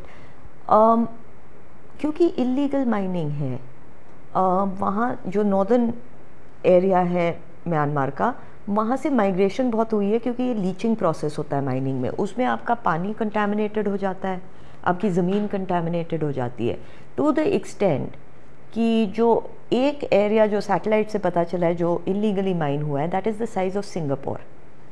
हाँ, इलीगल, ये एक ही माइन है, हाँ, इलीगल। उसमें पानी पीने की बात तो दूर, आप उसमें हाथ नहीं डाल सकते हो, it will burn you, allergies आएंगे। The other problem is that land को आप टिल नहीं कर सकते हो at least for the next 30 years। हाँ, तो लोग क्या होता है फिर माइग्रेट होते हैं, तो अबैंडन बिकॉज वहाँ कुछ करने का नहीं है, तो दे माइग्रेट, और जितने बेचारे वहाँ काम कर रहे हैं usually in a very slave level पे काम कर रहे हैं। नंबर 3, सो आपका पॉपी ड्रग कल्टिवेशन हो गया, आपका माइनिंग हो गया। हाँ, नॉर्दर्न एरियाज़ और थाईलैंड में जो मिलता जुलता एरिया और चाइना में जो मिलता जुलता एरिया, उसमें सबसे बड़ी इंडस्ट्री है gambling, cyber crime and methamphetamines production, chemical. हाँ, तो साइबर क्राइम मतलब गैम्बलिंग चाइना में बैंड है, मगर चाइनीज़ आर बिग गैम्बलर्स, तो they come across to gamble there. ये प्रॉब्लमेटिक हो रहा था चाइना के लिए। हाँ, नंबर 2, गैम्बलिंग के अलावा साइबर क्राइम जो यूनिट्स हैं, ये बेसिकली ये जो आपके साइबर स्कैम्स होते हैं ना, वो बनाते हैं। अब ये लोग चीप लेबर लाते हैं, तो चीप लेबर इनको चाइना से लाना आसान होता है because it's just across the border. तो साइबर स्लेवरी करके एक टर्म खड़ा हुआ है, क्योंकि ये लोग एक बार ही आ जाते हैं, इनका पासपोर्ट ले लेते हैं और इनको बैठ के बस साइबर स्कैम्स बनवाते रहते हैं and they keep putting that out. अब क्योंकि मोस्टली चाइनीज़ लोग हैं, तो जो पहले टेस्टिंग साइबर स्कैम्स होते हैं वो चाइनीज़ में होते हैं, और चाइना में ये लोग चाइना में ये लोग टेस्ट करते हैं। Now what was happening is, इसमें बहुत द चाइनीज़ गवर्नमेंट के ऊपर बहुत प्रेशर आ रहा था, क्योंकि लोग काम के लिए जा रहे थे, they were disappearing, families are not able to get in touch with them. Gambling, लोग पैसा अपना पूरा घर का पैसा जाके वहाँ उड़ा रहे थे। हम जितने लोग गए हैं वापस नहीं ला पा रहे थे। तो ये एक तौर का सोशल प्रेशर, सोसाइटल प्रेशर बन रहा था सीपीसी के ऊपर। तो इनने हुंटा से कहा, इन हुंटा जितने भी वेस्टेड इंटरेस्ट है, चाहे आपकी मिलिशिया हो, आपकी हुंटा हो, सबके पास एक अमाउंट ऑफ पैसा जाता है टू कीप दिस रनिंग, क्योंकि इट्स कम्प्लीटली इलीगल। तो उन्होंने कहा भाई आप क्रैक डाउन करो। हुंटा ने नहीं किया, तो चाइना ने got 2 or 3 militias together, MNDA, Tang National Army and Arakan, and इनने अटैक किया साइबर क्राइम यूनिट्स पे, which also meant an offensive against the junta। जब ये चालू हुआ, इसको ऑपरेशन 1027 कहा जाता है, लास्ट ईयर अक्टूबर में हुआ था, तो दूसरे मिलिशियाज भी ज्वाइन कर गए। Everybody joined into the second operation which was 1107 and it was a joint operation. ये हमने पहले कभी देखा नहीं है म्यांमार में कि अलग अलग मिलिशियाज जो अलग अलग एथनिसिटीज़ के हैं, रिलीजन्स के हैं, they come together and attack the junta, and this became very problematic, क्योंकि इसका मतलब वेपन्स इंक्रीज हुए, हाँ, पैसा इंक्रीज हुआ, वायलेंस इंक्रीज हुआ, लोग डिस्प्लेस हुए, इस सब का इम्पैक्ट कहाँ पड़ेगा? इंडिया पे ही पड़ेगा। मेटाफेटामीन बिजनेस जो केमिकल बिजनेस है, याबा पिल्स, आपने इसका नाम सुना होगा, ये पार्टी ड्रग बोला जाता है। बांग्लादेश में इतना जा रहा था that they made it a death penalty crime. अच्छा। हाँ, और ये लोग यूज़ कर रहे थे रोहिंग्यास को ट्रैफिक करने के लिए। हाँ, yaba pills 6 billion yaba pills is estimated साल भर में ये लोग बनाते हैं, उसका कॉस्ट है $1 to $5। तो मतलब imagine the amount of money, 20-30 billion dollar, $40 billion is estimated amount of synthetic drugs. हाँ, और वो दुनिया भर में जाता है, और क्योंकि आसान होता है लाना, इंडिया में भी आ रहा है। अभी अगर आप देखोगे drug hauls in the last 2 years in the north east, you will see how many yaba pills के हॉल्स हैव बीन कॉट, क्योंकि छोटे छोटे होते हैं, डिस्ट्रीब्यूट करना ईजी होता है, अफोर्डेबल होता है, एज अपोज टू कोकेन और हेरोइन। मगर कोकेन और हेरोइन का भी एक दौर था जिसकी वजह से मणिपुर एंड मिजोरम में HIV was the highest in the country, क्योंकि इंट्रावीनस यूसेज होता था। अब ये याबा पिल्स आ रहा है and so on and so forth आ रहा है। तो ये सब इम्पैक्ट इसका डायरेक्टली नॉर्थ ईस्ट बॉर्डर पे पड़ता है, क्योंकि सबसे बड़ा बॉर्डर है, पोरस बॉर्डर है, प्लस कज़न ट्राइब्स हैं इस side of the border. So cookies भी जैसे आपने सही कहा कि एक अम्ब्रेला आइडेंटिटी तो नहीं है, उसमें मल्टीपल आइडेंटिटीज़ हैं, मगर लूजली उनके cousin tribes are on the other side, जिनके अपने ग्रुप्स हैं, Chin National Army, Chin National Force. ये लोग ड्रोन्स बनाते हैं, और ये ड्रोन्स क्योंकि you know they have been militias या तो ethnic armed organisations, west likes to call them ethnic armed organisations, मगर आप उन्हें मिलिशियाज बोलो कुछ भी बोलो, वो काफ़ी टाइम से ऐसा लाइफ लीड कर रहे हैं where they need this kind of weapons, where they need you know offensive tactics, that ये लोग काफ़ी इवॉल्व हो गए हैं अपने मैन्युफैक्चरिंग में. सो ये जो हम ड्रोन्स देखते हैं ज़्यादातर ये खरीदे हुए नहीं हैं, ये आपको you will get the parts online और ये असेंबल करते हैं. हाँ, बहुत सारे लोग अनफॉर्चुनेटली कहते हैं that these are Indian army drones. They are not, they are similar in configuration. You know Indian army drones के ऊपर हाथ इतना easily you can not get them, and they are highly protected, they are highly advanced. मगर unfortunately आजकल internet पे you can learn how to make anything, चाहे bombs हो कुछ भी, और लोकल मटेरियल से भी बन सकता है. पहले तो रूडिमेंट्री चीज़ें यूज़ होती थी, यू नो पाइप्स से ये लोग यू नो रॉकेट लॉन्चर्स बना रहे थे, you know there were all sorts of other things. मगर अब ऑब्वियसली एडवांस्ड हो गया है. सो अगर आपने देखा होगा जो यूनिफाइड कमांड के हेड हैं कुलदीप सिंह, उन्होंने कल परसों ही प्रेस कॉन्फ्रेंस दी है, उसमें उन्होंने बताया है कि out of you know the amount of weapons that have been recovered, I think 1600 या कुछ तो बाहर के हैं. They are not the ones that were looted. तो इट्स क्वाइट क्लियर कि वेपन्स कहीं और से आ रहे हैं. वो कहाँ से आ रहे हैं? वो म्यांमार से आ रहे हैं. अगर आप कहोगे कि चाइना ने दिए हैं, नहीं, चाइना ऐसे आके नहीं दे रहा है, आपको खरीदने पड़ते हैं. कोई आपको आके ऐसे वेपन्स नहीं देगा. सेकेंड हैंड मार्केट, सबसे बड़ी second hand market just across Manipur है वेपन्स की, सब जानते हैं ये. But you can find second hand weapons, you can buy new weapons. Militias के पास ऑलरेडी है स्टॉक्स ऑफ वेपन्स. और जब से ये लोग हुंटा के अगेंस्ट ऑफेंसिव कर रहे हैं, हुंटा की जितनी आर्मरी है ये भी इनके पास आ रही है. अच्छा, जो भी लूट रहा है. हाँ, क्योंकि junta again is confined to the it's like a central part जहाँ बर्मन्स यू नो बमार्स में कह बमार्स रहते हैं. हाँ, that is another separate group. Junta still controls majority of the population, मगर it controls less of the land. The militias now control most of the land and उसमें population बड़ी कम है. You know, so as a result जो offensive junta के against हुआ है, उनकी भी आर्मरीज लूट हुई हैं, वो भी मिलिशियाज के पास आई है. तो आप देखो कितने अलग अलग जगहों से वेपन्स आ सकते हैं, असेंबल हो सकते हैं, सेकेंड हैंड हो सकते हैं.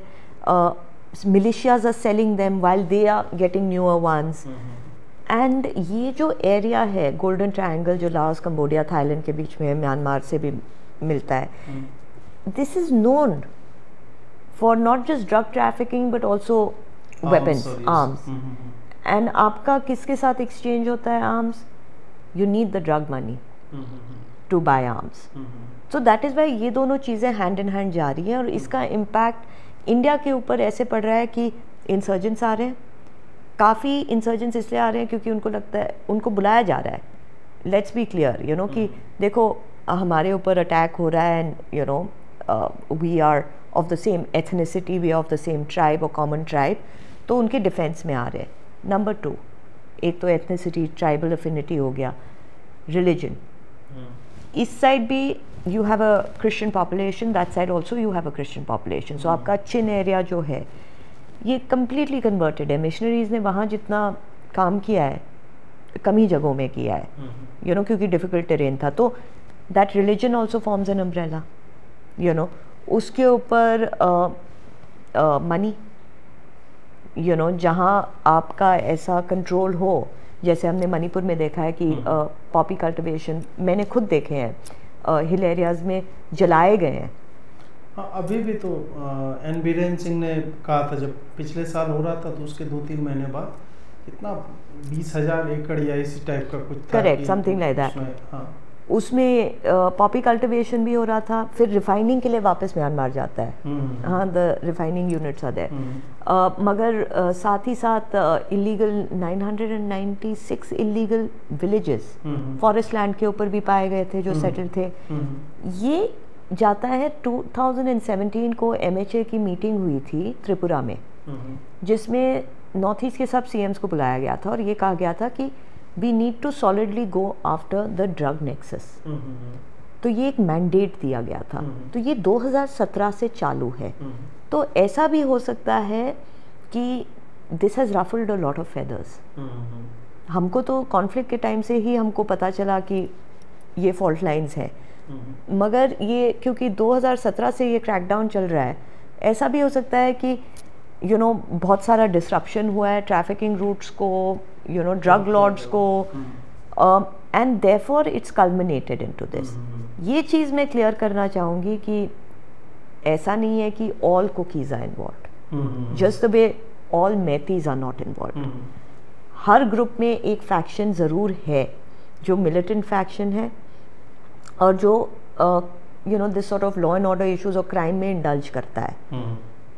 दे must be called out, but a whole community must not be demonised. मगर ये भी साथ ही साथ समझने की ज़रूरत है कि अगर ये सब इसका एविडेंस आ रहा है, अब यूनिफाइड कमांड के चेयरमैन ने ऑलरेडी ये बोल दिया है, ये एविडेंस इज क्लियर। ड्रोन का भी बहुत लोगों ने डिनाई किया था, अब इनने इसी प्रेस कॉन्फ्रेंस में बोल दिया दैट आई स्टैंड बाय कि ड्रोन्स यूज़ हुए थे।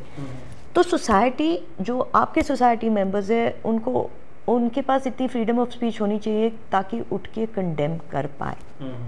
प्रॉब्लम मेरे को क्या दिखाई दे रहा है इसमें is that we know now there is drug trafficking, we know that sophisticated weapons are being used on civilians by other anti-national civilians। हमको ये पता है कि काफ़ी कुछ इस कॉन्फ्लिक्ट में आर्टिफिशियली क्रिएटेड है to keep the conflict on. हाँ, तो ये सब जब हमें पता है, हमें condemnation within the community क्यों नहीं दिखाई दे रहा है?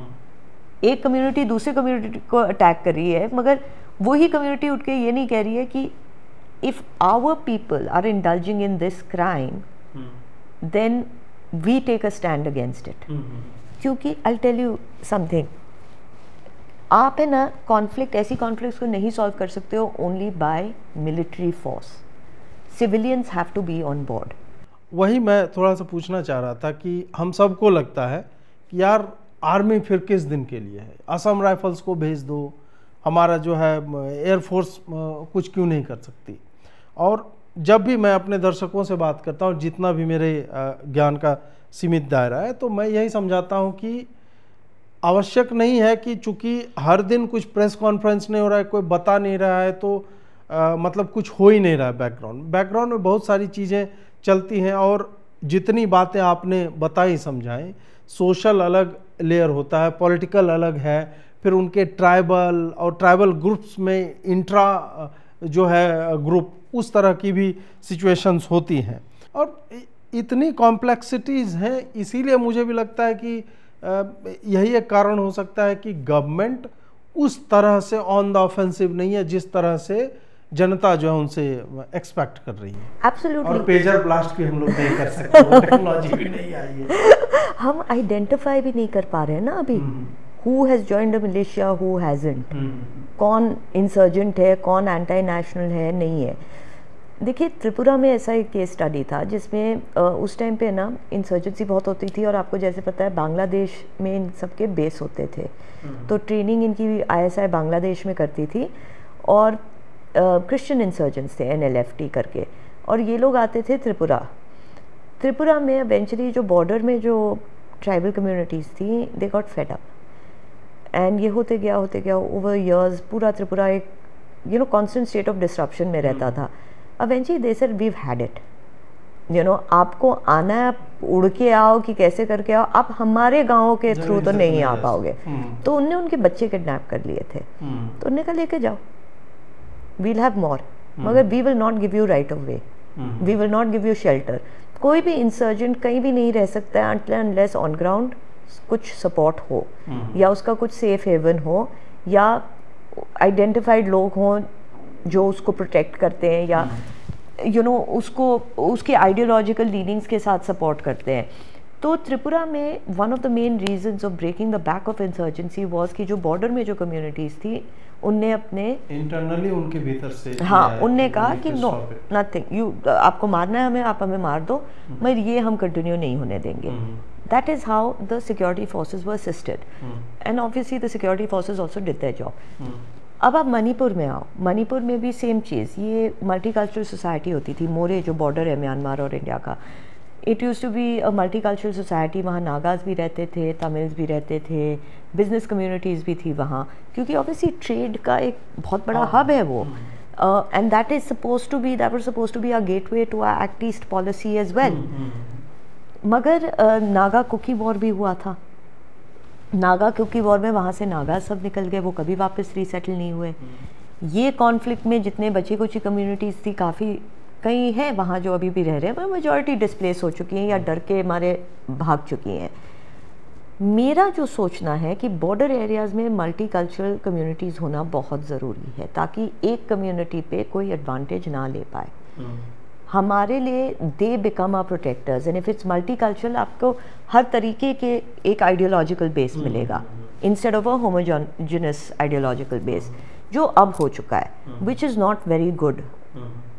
इसलिए resettlement is a very important thing. It is the same case as जो कश्मीरी पंडित्स के साथ जम्मू कश्मीर में हुआ है। एक बार ही निकल गए, अब आप कितना भी बोलो कि नहीं बसने दे रहे, वो बसने नहीं देंगे। और अगर आप बसना भी चाहो, लोग अब इतने दूर हो चुके हैं, सेकंड जनरेशन, थर्ड जनरेशन, दिल से वो हमारा हॉलिडे होम होएगा।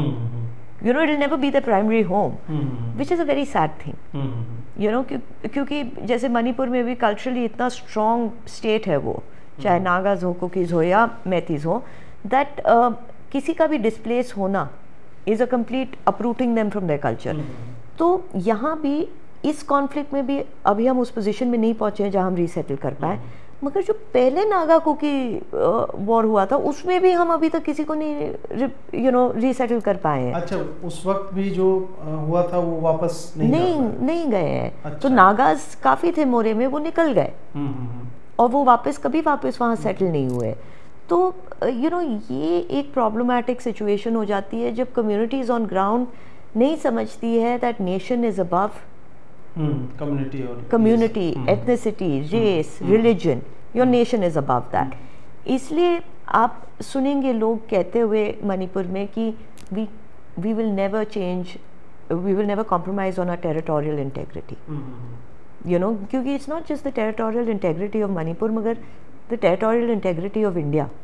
अब यहाँ पे मैं थोड़ा सा एक और प्रश्न पूछना चाहूँगा आपको जंगलों को लेकर के, कि वैली का 10% एरिया है, उसमें 90% लोग रहते हैं, और इनको जब तक एसटी स्टेटस नहीं मिलेगा तब तक ये बाहर जो हिली एरिया है, जो 90% ऑफ द लैंड है मणिपुर का, वहाँ पे वो भूमि भी नहीं खरीद सकते। अब क्या है कि दूसरी तरफ जो है, जो 10% पॉपुलेशन जो 90% एरिया होल्ड करती है, उनकी फंडिंग भी कहीं से हो रही है, वो चाहे पॉपी के कारण हो या फिर इलीगल आर्म्स या जो भी है, उस पैसे से ये फ्लैटलैंड में जो वैली वाला रीजन है, उस 10% पे भी पैसा दे दे के वो भूमि भी खरीदते जा रहे हैं। तो एक तो ये डबल इनको लगता है मुझे कि झटका लगता जा रहा है। तो इस पर थोड़ा सा मैं समझना चाहूँगा कि ये जो सेटलमेंट हो रहा है, और जंगलों में अभी आपने बताया कि 996 संभवतः इलीगल विलेज की बात की, तो क्या गवर्नमेंट को थोड़ा सा ये जो फॉरेस्ट लैंड की बाइंग, सेलिंग या सेटलमेंट है, उसमें थोड़ी सी ढील नहीं देनी चाहिए, ताकि और ये ऑल एकोमोडेटिंग हो और भी थोड़ा सा मुझे लगता है कि रिलीफ देने वाला हो। सी, इसमें अगेन 2 पॉइंट्स है। जो विलेजेस बने हैं वो हमारे सिटीजन्स के हैं कि नहीं है, हाँ, और is it inhabited by illegal immigrants. Illegal immigrants हम किसको कहते हैं? People who don't have citizenship of India. अब यहाँ थोड़ा एक ब्लरी लाइन है, क्योंकि कई लोग मानते हैं कि जो कुकी कम्युनिटी है वो कभी यहाँ की इंडिजिनस थी नहीं। कई मानते हैं, which I think is a more reasonable way to look at it, कि जो पहले के टाइम पे जब ब्रिटिश लाए थे, वो जो बस गए हैं वो तो हमारे ही हैं। हाँ, क्योंकि अब उनके second, third generation, fourth generation हो चुकी हैं, वो कहाँ जाएंगे? वो उनने तो यही देखा है। मगर जो लोग 10, 15, 20 साल में आए हैं, दोज आर पीपल, एंड अभी ऐसा कोई कट ऑफ एक्सेप्टेबल जो दोनों साइड पे है, वो एक डेट कट ऑफ नहीं है जो दोनों साइड पे एक्सेप्टेबल है। बट आई थिंक वो कट ऑफ डेट पे आना बहुत ज़रूरी है, बिकॉज उसके बाद जितने लोग आए हैं they need to be sent back. हाँ, बड़े सारे लोग कहते हैं अरे नहीं, ये कॉन्फ्लिक्ट को देख के लोग यहाँ आए हैं, उनको यहाँ रहने का कोई शौक नहीं है, वो वापस चले जाएंगे। अरे भाई, ये कॉन्फ्लिक्ट अलग बात है, ये पिछले 3 साल में चालू हुआ है, मगर पिछले 10 साल में, 20 साल में, 30 साल में भी तो इमिग्रेशन होता रहा है। वो क्यों रहे यहाँ? नाउ ये डिटर्मिन करना ज़रूरी है कि ये जो 996 विलेजेस हैं, इसमें कौन लोग रह रहे हैं। Is it N expansion of already existing villages, या तो ये नए लोग आके बस गए हैं। नंबर 2, शेड्यूल ट्राइब स्टेटस जब तक मैथीज को नहीं मिलेगा वो हिल एरियाज़ में नहीं खरीद पाएंगे। अच्छा। हाँ, हिल एरियाज़ में डेवलपमेंट की ज़रूरत है, उसके लिए कुकीज़ मांग कर रहे हैं कि हमको यूनियन टेरिटरी स्टेटस दे दो। यूनियन टेरिटरी स्टेटस आपको नहीं मिल सकता है, क्योंकि आपको कौन देगा? मैती नहीं मानेगा। मगर आप भूल रहे हो कि नागा भी है, नागा लैंड्स ऑल्सो ओवरलैप, तो नागा भी नहीं मानेगा, तो कौन मानेगा? और यूनियन टेरिटरी स्टेटस कहने को अच्छा लगता है। हाँ, होता क्या है उससे? करेक्ट, इससे अच्छा उनकी एक डिमांड थी ऑफ सेपरेट एडमिनिस्ट्रेशन, क्योंकि उनके हिल काउंसिल हैं, तो वो कह रहे थे कि हमको डायरेक्टली सर्टन पास दो, इंक्लूडिंग फाइनेंशियल पास, ताकि हम अपना डेवलपमेंट कर पाएँ। इसमें प्रॉब्लम ये है, I think it's a good idea, क्योंकि आपके पास डायरेक्टली पैसा आएगा, आप रिस्पॉन्सिबल होगे आपके डेवलपमेंट के लिए। मैं इसमें एक प्रॉब्लम है, हिल काउंसिल जो है वो खाली एक, जैसे आपने कहा कि Kuki is not one homogenous this thing, तो वो बड़े सारे ट्राइबल मेंबर्स हैं उसमें। हाँ, तो कई ट्राइबल मेंबर्स छोटे ट्राइब से है, कई सीनियर ट्राइब से है। प्रॉब्लम अब जो हो रहा है कि nobody is wanting to come to a conclusion. For example, मैं कुकी लीडरशिप से भी मैंने बात की है, मैथी लीडरशिप से भी मैंने बात की है, बहुत रेंजेस ऑफ कॉन्वर्सेशन हुए हैं। द प्रॉब्लम इज़ कि अब लगता है कि सबसे ज़्यादा जो मांग सकते हो वो मांगना चाहिए, उसमें स्केल बैक नहीं करना चाहिए, क्योंकि स्केल बैक करेंगे तो अब कम्युनिटी में तो हम हीरो बन गए हैं, अब लोगों को लगेगा we are stabbing them in the back. हाँ, तो ये जो सेपरेट एडमिनिस्ट्रेशन का आइडिया था या फाइनेंशियल इंडिपेंडेंस का आइडिया था, वो भी अब एंटरटेन नहीं हो रहा है। नंबर 2, जो कम्युनिटी मेंबर करना चाह रही है some sort of dialogue, some sort of engagement, ताकि कोई कंक्लूजन पे आ पाए, उनको बोलने नहीं दिया जा रहा है। सो थाडो कम्युनिटी एक सबसे बड़ी कम्युनिटी है कुकीज़ में, उसके एक स्पोक्स पर्सन है, एंड उनने एक ग्रुप बनाया for peace talks with the Meiteis. उनका घर जला दिया गया, उनके ही लोगों ने। ये मेंशन किया गया है, ये कुलदीप सिंह के प्रेस कॉन्फ्रेंस में ये मेंशन किया गया। उन्होंने कहा कि they have now transfer the case to NIA। I think that's a very good idea, क्योंकि जो नहीं हो रहा है लोकल फोर्सेस से, give it to a specialist force, because उनके ऊपर फिर प्रेशर बना रहेगा to take out a conclusion really quickly. मगर again these are very difficult things to do. जैसे उन्होंने कहा कि 40 दिन रहे, जो चीफ मिनिस्टर के फॉरवर्ड कॉन्वॉय था जो अटैक हुआ था, उसके कल्प्रिट्स को पकड़ने के लिए 40 दिन लगे, क्योंकि हिल एरियाज वो सबसे ज़्यादा जानते हैं as oppose to the forces. तो बड़ा मोटा मोटी इसमें प्रॉब्लम क्या है, जैसे आप कह रहे हो, मैथीज के पास तो ज़मीन कम है, ओवर पॉपुलेटेड है, and schedule tribe status, I think आज के दिन में अक्रॉस इंडिया ऐसा कोई आदमी नहीं है जो उनकी ये ज़रूरत समझेगा नहीं।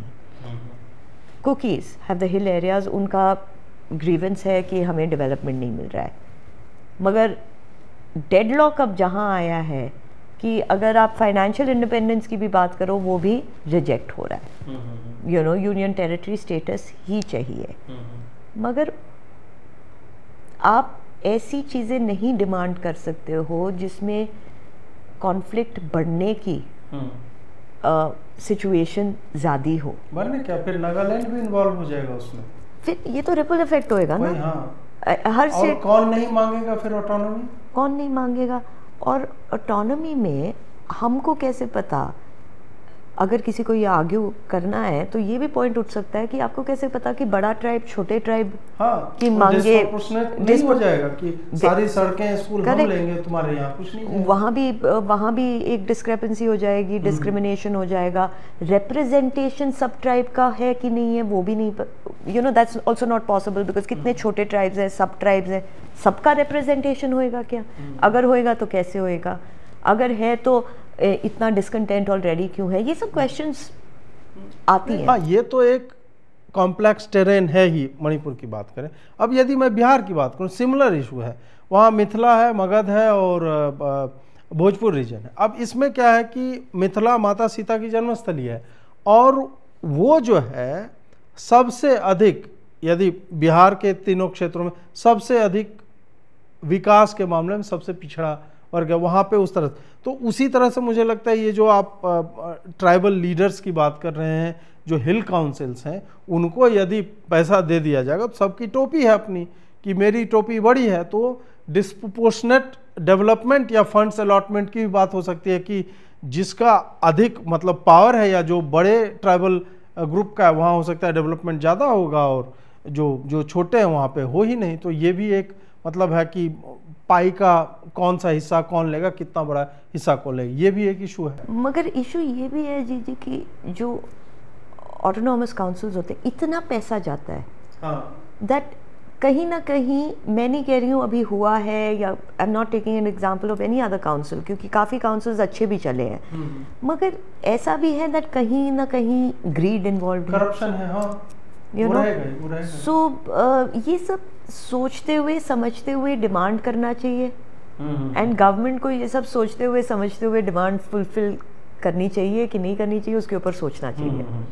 अब आज सुबह एक समाचार है जब हम रिकॉर्ड कर रहे हैं, तो कि 900 ट्राइबल मिलिटेंट जो ट्रेंड हैं वो म्यांमार से आ रहे हैं, 30-30 के समूह में आ रहे हैं, और ये 28 सितंबर को चारों तरफ से वैली एरिया को घेर करके सोफिस्टिकेटेड वेपन और फिर ट्रेनिंग इनको है ही, उधर से वो अटैक करने वाले हैं। इस पे जो भी सीनियर लोग हैं जो इस पूरे को देख रहे हैं, और चीफ मिनिस्टर ने भी कहा कि जब तक हमें ये एविडेंस नहीं मिल जाता कि ये इंटेलिजेंस रिपोर्ट जो है झूठी है, तब तक हम उस इवेंचुअलिटी के लिए पूरी तरह से हम तैयार रहना चाहते हैं।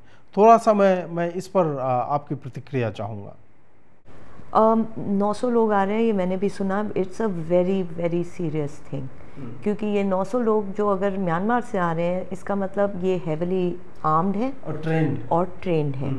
And like I said before कि ये कम्युनिटीज़ जितना अच्छा ये टेरेन जानती हैं और कोई नहीं जानता है, so it is going to be very difficult to identify them until and unless, और ये मैं वापस बोल रही हूँ कि कम्युनिटी मेंबर्स ऊपर आके उठें और कहें कि नहीं, हम शेल्टर नहीं देंगे, हम पैसेज ऑफ वे नहीं देंगे, यू नो, उनकी मदद के अलावा हमारे पास एक्चुअली और कोई चारा नहीं है। They have to come on board. मगर जो ये नहीं बोल पा रहे हैं, कंडेम नहीं कर पा रहे हैं, इससे आज मैंने ट्वीट किया, अगर आपने देखा, मैंने कहा where is the condemnation for this, you know, क्योंकि हम विक्टिमहुड वी आर विक्टिम्स, हम कॉन्स्टेंटली कह सकते हैं, मगर आप विक्टिम बने रहोगे, you know, जब तक you don't start behaving like a person who follows the rule of the land, law and order and the state has to have primacy। अगर आप state के outside में काम करना चाहते हैं, तो आपके पास ना तो public favor रहेगा, you know, ना तो आप अपने community को कोई benefit दे रहे हो। ये मणिपुर में बहुत हो चुका है, पहले भी मणिपुर जब state of conflict में रहा था,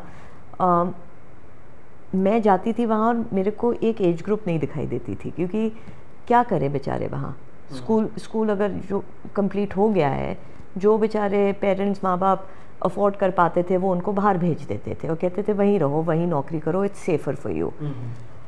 तो as, you know, there wasn't an age group, तो एज अ रिज़ल्ट आपको कहीं रेस्टोरेंट्स नहीं मिलते थे, होटल्स नहीं मिलते थे, क्योंकि कोई अपना नया सेंसिबिलिटी लेके वापस आ नहीं रहा था, इन्वेस्टमेंट वहाँ कर नहीं रहा था। अगर ये चलता रहा, we will be back to that. मैं जब पहले जाती थी तब 4 घंटे होते थे, 5 घंटे होते थे जहाँ काम कर सकते थे, उसके बाद कर्फ्यू लगा रहता था।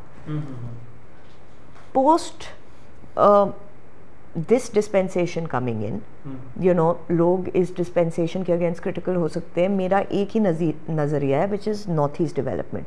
उसमें इनने बहुत काम किया है because prime minister I think has gone over 60 times. तो एक पब्लिक इमेजिनेशन में आ गया है. इसके वजह से जितनी पब्लिसिटी नॉर्थ ईस्ट को मिली है, यू नो, पिछले 10 साल में कहीं और आई डाउट इतना पब्लिसिटी मिला है. उसके कारण लोग वापस आना चालू हो गए थे, इन्वेस्टमेंट बढ़ गया था.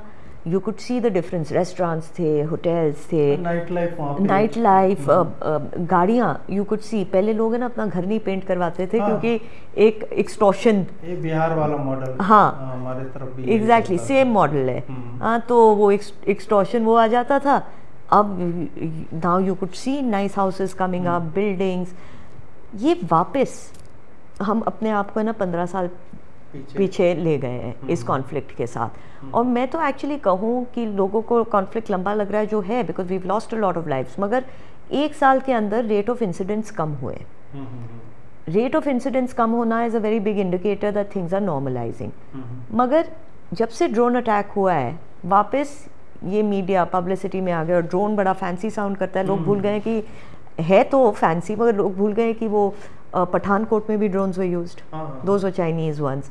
तो ऐसा नहीं है कि ये यूज़ हुआ है, मगर ये अब वापस इट्स कैप्चर्ड पीपल्स इमेजिनेशन, जो परसेप्शनली आई थिंक अच्छा नहीं है. क्योंकि we had started seeing the north east as a very exotic place. लोग अपने हॉलीडेज़ वहाँ प्लान कर रहे थे, म्यूज़िक फेस्टिवल्स के लिए जा रहे थे. किसी से भी पूछो, ओ हम नागा किचन गए हैं दिल्ली में, यू नो, हुमायूंपुर खड़ा हो गया, you know, with north eastern cuisine. It became fashionable, but it was also because perception बदला उसका कि it's a safe place. अब वापस perception बदल गया है that it's not a safe place. और जितना लंबा ये लोग खींचेंगे ये, whoever the vested parties are, उतना ही difficult it is to come back to normalcy. तो ये अपने लिए ही disadvantage कर रहे हैं. So जो 900 लोगों की बात आप कर रहे हो, you know, if such a senior officer is saying that, that means they are in. That means that, you know, not just the forces but civilians have to be on high alert. You know, इसका मतलब ये भी है अजीत जी कि जो other communities हैं वो अपने आप को अब आर्म करेंगी, ऑलरेडी की हुई हैं, मगर they will keep themselves arms. This is why हम डिसआर्म लोगों को नहीं कर पा रहे हैं. अब अंतिम 2 प्रश्न हैं. इसमें से एक तो ये है कि पहले आपने इस पे टच भी किया था चीन वाले पे. थोड़ा सा मैं जाना जो चीन और यूएस का इन्वॉल्वमेंट कितना है, यदि है तो क्या डायरेक्ट है, इनडायरेक्ट है, आइडियोलॉजिकल है, या केवल वो मनी एक्सचेंज या ड्रग का, मतलब थोड़ा सा मैं समझना चाहता हूँ कि इसमें कितना गहरे लेवल तक है या नहीं है. अजीत जी, ये पहले भी हो चुका है. Western involvement in the north east पहले रहा है. नागा इंसर्जेंसी, जो the longest running insurgency in India जिसको हम बोलते हैं, इसमें बहुत एक वेस्ट ने बहुत डिवियस रोल प्ले किया है. Not just in terms of religion, क्योंकि पहला स्टेप होता है रिलीजियस होमोजेनिटी, यू नो, कि आप हमारे से अलग हो. एंड अगर आप जो एरिया वो चाहते थे, अगर आप उसका फ्लैग देखोगे और टैगलाइन देखोगे, it says Nagaland for Christ. तो मतलब they wanted to make a Christian state. ये आपने ईस्ट टिमोर में भी देखा है कि क्रिश्चियन स्टेट बना है. आप you look eight south Korea, you know, ये सब एरियाज हैं जहाँ Christianity has come in a big way. And therefore countries like the US have been able to have some connectivity, एक बेस बना है. जब ब्रिटिश निकल रहे थे इंडिया से, तब वो चाह रहे थे कि नॉर्थ ईस्ट का एक क्राउन कॉलोनी बनाया जाए. इनने कई और जगहों में भी बनाया है. क्राउन कॉलोनी का मतलब कि उनका डायरेक्ट रूल रहेगा इन एरिया में. अब आप सोचो कि वो नॉर्थ ईस्ट का क्यों चाहते थे, मतलब इतना दूर जगह, इतना remote. Correct, you know, and that is the interest that the west has. और एक मिनट, बांग्लादेश में भी ये सेंट मार्टिन्स आइलैंड संभवतः उसी कारण से करेक्ट. देखिए 600 बेसेस हैं. हाँ, US has over 600 bases across the world, मगर 600 बेसेस है. हाँ, तो छोटे आइलैंड्स एंड व्हाटएवर. एंड इनका पूरा वेस्ट का पूरा एजेंडा रहता है चाइना के साथ. ये बात आप छोड़िए, मतलब ये नहीं आंसर कर पाएंगे कि इनके सबसे बड़े ट्रेडिंग पार्टनर्स कौन है. चाइना है. ये हम क्रिटिकल अर्थ मटेरियल के बारे में बात कर रहे थे. China refine 70% of it, and उस 70% का 90% बाइंग यूएस में होता है, यू नो। तो इट्स ऑल इंटरकनेक्टेड। मगर एनीवेज 600 से ऊपर बेसेस हैं उनके across the world. Saint Martin's was another base that they wanted. मगर चिटागोंग हिल ट्रैक्स जो है उसमें भी काफ़ी ये cousin tribes of the Chin, बॉम्बोज बोलते हैं, वो वहाँ बसे हुए हैं। वहाँ भी क्रिश्चियनिटी काफ़ी है। जैसे मैंने पहले बोला कि प्लेसेस लाइक नागालैंड, जो नागालैंड का डिमांड था, वो भी अगर आप देखो सिस्टमैटिकली पूरा कन्वर्ट किया गया है।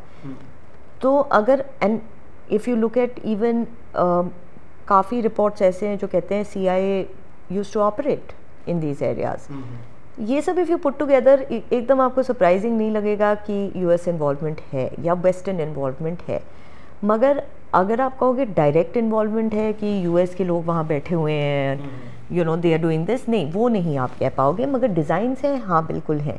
शेख हसीना ने जब कहा कि I was, you know, I was, somebody came up to me and उनने मेरे से कहा, US ऑफिशियल थे, वाइट मैन, एंड उनने मेरे से कहा कि ये आइलैंड दे दो, and you know we want to carve out a Christian state from these areas. अगर उसने बोला है, मेरे को कोई उसमें डाउट नहीं लगता है, क्योंकि this has always been an agenda. आप अपने रिलीजियस कम्युनिटी को क्यों नहीं वेपनाइज करोगे, या मे बी नॉट वेपनाइज, मगर why will you not make use of a support base that you have. तो अगर आप मैप देखो, म्यांमार में ये चिन एरियाज आर कन्वर्टेड, यहाँ Chittagong areas are converted, and then you see Manipur, Kuki areas are all converted, and again Nagaland and the demand for greater Nagaland के areas are all converted. तो carve out करना है तो कार्व आउट हो सकता है, there is no doubt about that, but direct involvement, no, there isn't a direct involvement, there's an ideological involvement.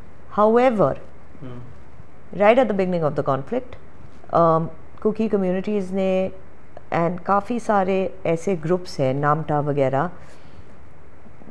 इनने लिखा था to the US, to the European Union, to the British Parliament to intervene in the conflict.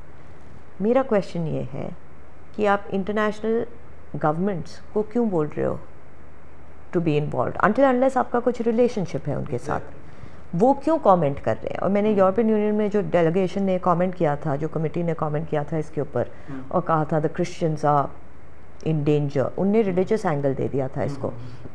उनका मैंने background check किया, क्योंकि अगर आप मणिपुर के ऊपर कमेंट कर रहे हो तो या तो आप साउथ ईस्ट एशिया एक्सपर्ट हो, साउथ एशिया एक्सपर्ट हो, या तो आप ट्राइबल कम्युनिटी एक्सपर्ट हो, या तो आप कुकीज़ के ऊपर आपने थी, कुछ तो होएगा ना। There was not one single person who had anything remotely to do with South Asia, Southeast Asia, tribal communities, you know, different ethnic communities, nothing. तो I wonder, या तो I am a very slow learner कि 20 साल बाद I don't call myself an expert, और they are very fast learners कि उनने conflict चालू होते ही इतनी commentary दे दी है। But that aside, मेरा क्वेश्चन उनके ऊपर नहीं है कि उनका काम है ये करना, मेरा क्वेश्चन है अपने लोगों के ऊपर कि आपने क्यों भेजा। Why did you not send the same representations to the government of India? Do you know कि जिन organizations ने से आपने help मांगा है, those organizations also have a connection to organizations like Open Society, people like George Soros. तो ये सब देखते हुए पीपल लाइक मी जो ये चीज़ें ऑब्जर्व करते हैं, हमको क्यों ना लगे, या अदर एनालिस्ट को क्यों ना लगे कि यहाँ कुछ गड़बड़ है। There is a tacit support of the west for the community and the community support for the west. तो द US का ये एंगल है। The other angle that the US has is in Myanmar. जैसे मैंने कहा कि उनने sanctions पास किए, जैसे बांग्लादेश में सैंक्शंस पास किए थे। हमको at this point of time पता है कि नई रजीम जो बांग्लादेश में आई है वो काफ़ी हद तक US सपोर्टेड है। नोबेल लॉरिएट, वो तो मैं तो मतलब हाँ, मतलब I am not quite sure how much to trust the Nobel prize, you know. मगर with all due respect, America को लगता है कि Nobel laureates, Ivy League graduates, वो देशों को संभाल सकते हैं। उनने अभी तक नहीं सीखा है कि अशरफ गानी भी आईवी लीग ग्रेजुएट था, इमरान खान भी ऑक्सफोर्ड का था, बांग्लादेश में I don't know how much mister Yunus will be able to manage. मगर the problem is that sanctions पहले ये लोग डालते हैं, this has a very bad effect on communities on ground. कोई सैंक्शन ने कभी कोई रजीम चेंज नहीं करवाया है, it's only affected innocent people on ground, disturb रखता है। तो म्यांमार में भी इनने सैंक्शंस डाले हैं, मगर इनका backup to NUG and this demand, जब भी ये लोग कहते हैं ना we demand for democracy, I get very scared because I am not quite sure that they understand कि डेमोक्रेसी इन देशों में कैसे चलती है एंड कि आप लोग रिमोटली डेमोक्रेसी को नहीं कंट्रोल कर पाओगे और रेडिकल एलिमेंट्स को नहीं कंट्रोल कर पाओगे। तो इनका जो फाइनेंशियल असिस्टेंस आ रहा है म्यांमार में, जो मिलिट्री असिस्टेंस आ रहा है म्यांमार में, that is another way that the US is indirectly involve, क्योंकि जितने इंसर्जेंट्स हैं on this side of the border वो फाइनली खरीद तो म्यांमार से ही रहे हैं। So that is problematic. When it comes to China, China again is not doing things actively, क्योंकि उनके खुद के प्रॉब्लम्स अभी काफ़ी हैं। जैसे मैंने आपको पहले बताया था about the cyber crime, about gambling and militias. Northern Myanmar region में हान डिसेंट के लोग हैं तो चाइनीज़ डिसेंट के लोग हैं, तो the militias are there as well which impact China. तो उनके अपने अभी काफ़ी प्रॉब्लम्स चल रहे हैं, मगर अगेन क्योंकि चाइना कंट्रोल्स द शापशू port, so oil and gas pipelines हैं, शापशू डीप सी पोर्ट है, स्ट्रेटिजिकली म्यांमार उनके लिए बहुत ही ज़्यादा इंपॉर्टेंट है। And it goes like this, अगर आप मैप देखोगे यूनान से शापशू पोर्ट इज़ अक्रॉस म्यांमार। हमारे भी इंटरेस्ट है, हाँ, which is the Asian trilateral highway, हमारा सिथवे पोर्ट, हमारे भी बहुत इन्वेस्टमेंट्स हैं म्यांमार में। So the problem with China's role in this conflict, again, like I said, is not direct, but we have a lot of intersectional problems. अब शापशू port में China has cut a deal with Arakan Army, another militia group, कि हमें काम चालू करने दो, हम 500 अपने चाइनीज़ लोग भेजेंगे in return for money. हाँ, India has also been able to restart its work, मगर will, because Manipur being in the state it is, हमारा पूरे एक्टिस के एम्बिशंस चल पाएंगे कि नहीं वो प्रॉब्लम है।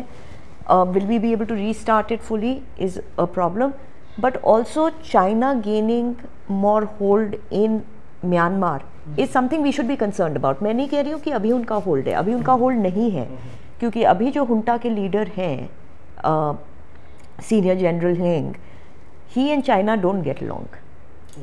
तो ऐसा नहीं है कि चाइना ने पूरा म्यांमार हड़प लिया है, US ने पूरा म्यांमार नहीं, there are too many players on ground कि कोई इसको ऑल टुगेदर हड़प नहीं सकता है, यू नो। मगर लोगों को लगता है, सो चाइना का इसमें इन्वॉल्वमेंट है कि it's supporting some of the militias to attack और एटलीस्ट कवर इट्स बेसिस।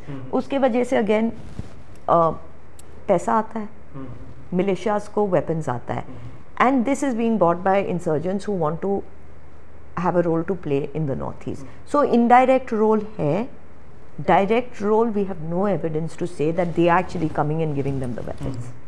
अंतिम प्रश्न जो है पॉलिटिकल डिस्पेंसेशन को ही लेकर के है कि क्या भाजपा इस क्राइसिस को 1.5 वर्ष से अधिक हो गए उसको नियंत्रित करने में सफल रही है? देखिए, मैंने बहुत सारे इंसर्जेंसीज देखे हैं नॉर्थ ईस्ट में। इसके पहले भी जब, जैसे मैंने कहा, नागा कोकी हुआ था, 9 साल लगे थे, दैट टाइम कांग्रेस की सरकार थी। सू का जब अग्रीमेंट बना था उस टाइम पे भी कांग्रेस सरकार ने ये नेगोशिएट किया था, which I think is not a great agreement for many reasons. मगर historically these are not conflicts जो आप ऐसे करके ख़त्म कर सकते हो। जैसे आपने कहा कि अगर आप बहुत हैवी हैंडेड हो गए सिविलियंस के ऊपर, आप उनको एलियनेट कर दोगे, which will push them into further insurgencies and even secessionist movements. तो उनके साथ भी आपको बहुत firmly but with sensitivity and sensibility आपको उनको एड्रेस करना पड़ेगा। Having said that, I think the problem जो अभी हम फेस कर रहे हैं ये एक लेगेसीड प्रॉब्लम है. यू नो, वैली यहाँ है, सू के जितने कैंप्स थे वो हिल्स पे थे अराउंड द वैली. वैली वाले क्या हुए, सिटिंग डक्स हुए. आप कैसे ऐसे कैंप्स डाल सकते हो? आप कैसे अलाउ कर सकते हो अगर अग्रीमेंट है for the insurgents to keep the weapons, एक चाबी उनके पास, दूसरी चाबी फोर्सेस के पास. जब आपको पता है रिक्रूटमेंट हो रहा है which is against your SoO agreement, आपने वो अग्रीमेंट क्यों नहीं अबॉलिश किया? क्योंकि that's a violation of the agreement. So ये सब हमारे लेगेसीड प्रॉब्लम्स में आते हैं. मगर अगर आप ये प्रॉब्लम देखोगे दिस कॉन्फ्लिक्ट का, yes there have been some deficiencies. हाँ, वो डिफिशिएंसीज कैसे हुई है कि हमारी आवाज़ नहीं पहुंची है. होम मिनिस्टर ने 2-3 बारी you know he's spoken about it, he's given clarity about it. Prime Minister has not gone to Manipur, but बहुत बारी उन्हें पार्लियामेंट में भी कहा है, न्यूज़ एजेंसी कि it is a priority area for us. मगर it has not been direct communication to the people. I think ये direct communication की बहुत ज़रूर, you know, it was necessary because people were looking for direction.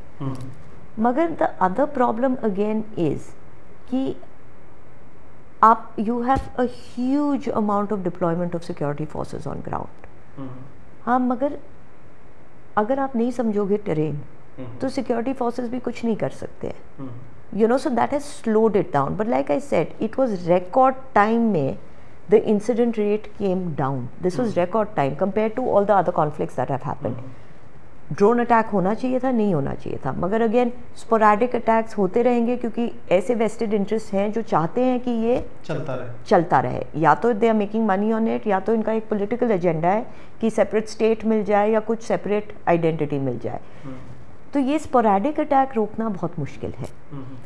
But here is the thing, if our government wants to show that they are successful, हमें इस point पे जल्द ही जल्द आना पड़ेगा जहाँ रिहेबिलिटेशन हो पाए. और ये जो डिवीज़न हुआ है, जहाँ कुकी मैती एरिया में नहीं जा सकता है, मैती कुकी एरिया में नहीं जा सकता है, इसको ख़त्म किया जाए. क्योंकि अगर ये डिवीज़न लंबा रहा तो ये परमानेंट हो जाएगा, और परमानेंट होएगा it will go against us. So the test of this government will be in how quickly they can rehabilitate people. Sporadic attacks will happen. मैं ये किसी भी, ये गवर्नमेंट या पहली गवर्नमेंट या नेक्स्ट गवर्नमेंट, किसी के ऊपर मैं ये नहीं कहूँगी कि I expect you to be able to stop them. Yes, expectation है, मगर मेरे को ये भी पता है कि possibility of stopping every sporadic attack is impossible. You know, Jammu Kashmir में आप देख लीजिए, you know, it gets very difficult when people are willing to go to any length. तो I think test of our success will be there कि rehabilitation कितने जल्दी हो सके. मगर उसी टाइम पे हमको ये भी समझना पड़ेगा, and specially people of Manipur will have to understand.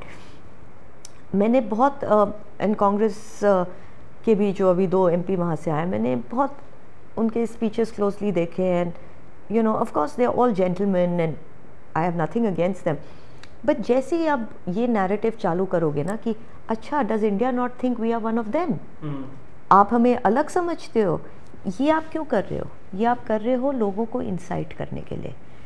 ये अगर आप करते रहोगे और यू नो आपके इन्फ्लुएंस में यू नो यंगर पीपल करते रहेंगे, आपके बच्चे तो भाई दिल्ली में पढ़ रहे हैं, बड़े बड़ी नौकरियां हैं उनकी. जो मणिपुर से नहीं निकल पाता है उसका क्या होएगा? He will stay in this state of conflict. You know, तो ये चीज़ आई थिंक हमारे ऊपर इनकम्बेंट है, on the people of Manipur, on the people of the rest of the country, to ensure that ये नैरेटिव को हम किसी भी तरीके से फ्यूल ना करें. Because you are a part of India, you always been a part of India. Yes, you know, post independence बहुत सारे यू नो डिस्पेंसेशंस थे जिसने इग्नोर किया इस रीजन को. मगर अब मैं नहीं ये मान सकती हूँ कि दिल्ली में भी ऐसा कोई है who will think that this is a separate country or a separate identity or a separate community. मतलब I think you know वो जो ज़माना था जिसमें हमको लगता था बड़े alienated हैं, वो गैप काफ़ी हद तक कम हो चुका है. और अगर ये नैरेटिव वापस चालू हुआ आप अपनी ही कम्युनिटी को डिसर्विस करोगे। तो जहाँ गवर्नमेंट की रिस्पॉन्सिबिलिटी है वहाँ कम्युनिटी रिस्पॉन्सिबिलिटी भी है। और मणिपुर जैसे स्टेट में जहाँ CSO civil society organisations dime a dozen है, मतलब हर कॉर्नर में एक CSO है। मेरे को लगता है CSOs need to come together and create a channel of communication between the Kukis and the Meiteis, जहाँ वो कह पाएँ कि आप अपने रिप्रेजेंटेटिव्स भेजो, हम अपने रिप्रेजेंटेटिव्स भेजते हैं। पॉलिटिकल डायलॉग चलता रहेगा, मगर हमारे बीच में social, civilian, women to women, men to men, youth to youth dialogue हमको स्टार्ट करना पड़ेगा। We might not agree on everything, but we have to start talking, you know. And I don't think कोई भी sensible आदमी ये मानता है कि जिसका घर जला है, यू नो, जिसके फैमिली में लोगों की डेथ हुई है, उसके साथ सिंपैथेटिक ना हो। हर कम्युनिटी में people are sympathetic to each other, मगर वो लोग ऊपर नहीं आ पा रहे हैं। और ये पॉलिटिकल फियर मॉन्गरिंग हो रहा है, जो ये मैं नैरेटिव के बारे में बात कर रही हूँ। And the government right now needs to make its voice clearer, louder, stronger. Forces deploy करने में उनने कोई भी स्टोन अनटर्न नहीं छोड़ा है। हर एक डिप्लॉयमेंट में आपको आप हिसाब नहीं लगा सकते हो कितना पैसा लगता है। वो सब फाइनेंशियल क्लियरेंसेस हुई हैं, there are 60,000 troops on the ground, so technically सब कुछ हुआ है। Now it's a question of really जो इन्वेस्टेड लोग हैं who want to bring peace in, they need to come up and be able to resolve this and have a dialogue on it. चलिए रामी जी, आपने समय दिया इसके लिए बहुत बहुत आभार आपका। और दोस्तों, जैसा कि लगभग हमने 2 घंटे तक इस विषय पे बातचीत की और हमने यही पाया कि कुछ विषय जो होते हैं वो बहुत ही कॉम्प्लेक्स होते हैं, वो इतने यूनिडिमेंशनल नहीं होते हैं कि आप कहीं से 2-4 आर्टिकल पढ़ लिए और आपने जो है अपनी एक बना ली व्यू जो है आपका बन गया। इसमें हमने देखा कि इसमें हिस्टोरिकल कंटेक्स्ट क्या है, इसमें पॉलिटिकल कंटेक्स्ट क्या है, इसमें इंटरनेशनल और आइडियोलॉजिकल कंटेक्स्ट क्या है, इसमें फॉरेन फंडिंग का उसका क्या कंटेक्स्ट होता है। तो इसमें बहुत सारी चीज़ें जो है वो इन्वॉल्व है। ऐसा नहीं कि रैंडमली वो बम मार दो और ये सब कर लो, क्योंकि बहुत सारे फैक्टर्स हैं और बहुत सारे स्टेक होल्डर्स इसमें इन्वॉल्व हैं और सारे लोग अपने ही हैं। तो इन सब चीज़ों पे जो ये सब चल रहा है, इस पे विश्वास करने से पहले मुझे लगता है कि आपको जानकारों को पढ़ना चाहिए। जिन लोगों ने अपने जीवन का लंबे समय एक विषय को समझने में लगाया है, उनको जाके पढ़िए, उनके आर्टिकल पढ़िए, उनके लेख पढ़िए, उनकी पुस्तकें पढ़िए। मैं रामी जी का ट्विटर हैंडल भी दे दूंगा ताकि आप उनको फॉलो कर सकें। और नॉर्थ ईस्ट पे इन्होंने काफ़ी काम किया, उनकी पुस्तक का लिंक भी मैं साथ ही में संलग्न कर रहा हूँ। और हमें एक और चीज़ ये भी समझनी चाहिए कि हमारी सोसाइटी अलग है, उनकी सोसाइटी अलग है, लेकिन ऐसा नहीं है कि एक ऊपर है और एक नीचे है। तो एक समग्र दृष्टिकोण बनाने के लिए आप ऐसे लोगों को पढ़िए, जानिए। और यदि यह वीडियो आपको अपनी समझ विकसित करने में थोड़ी सी भी सहायता कर रहा है तो इस वीडियो को आगे बढ़ाइए, चैनल को सब्सक्राइब कीजिए, करवाइए अपने मित्रों से। और यदि आप हमारा सहयोग करना चाहते हैं तो इस QR कोड के माध्यम से या इन नंबरों के माध्यम से कर सकते हैं। जुड़ने के लिए बहुत बहुत आभार। नमस्कार।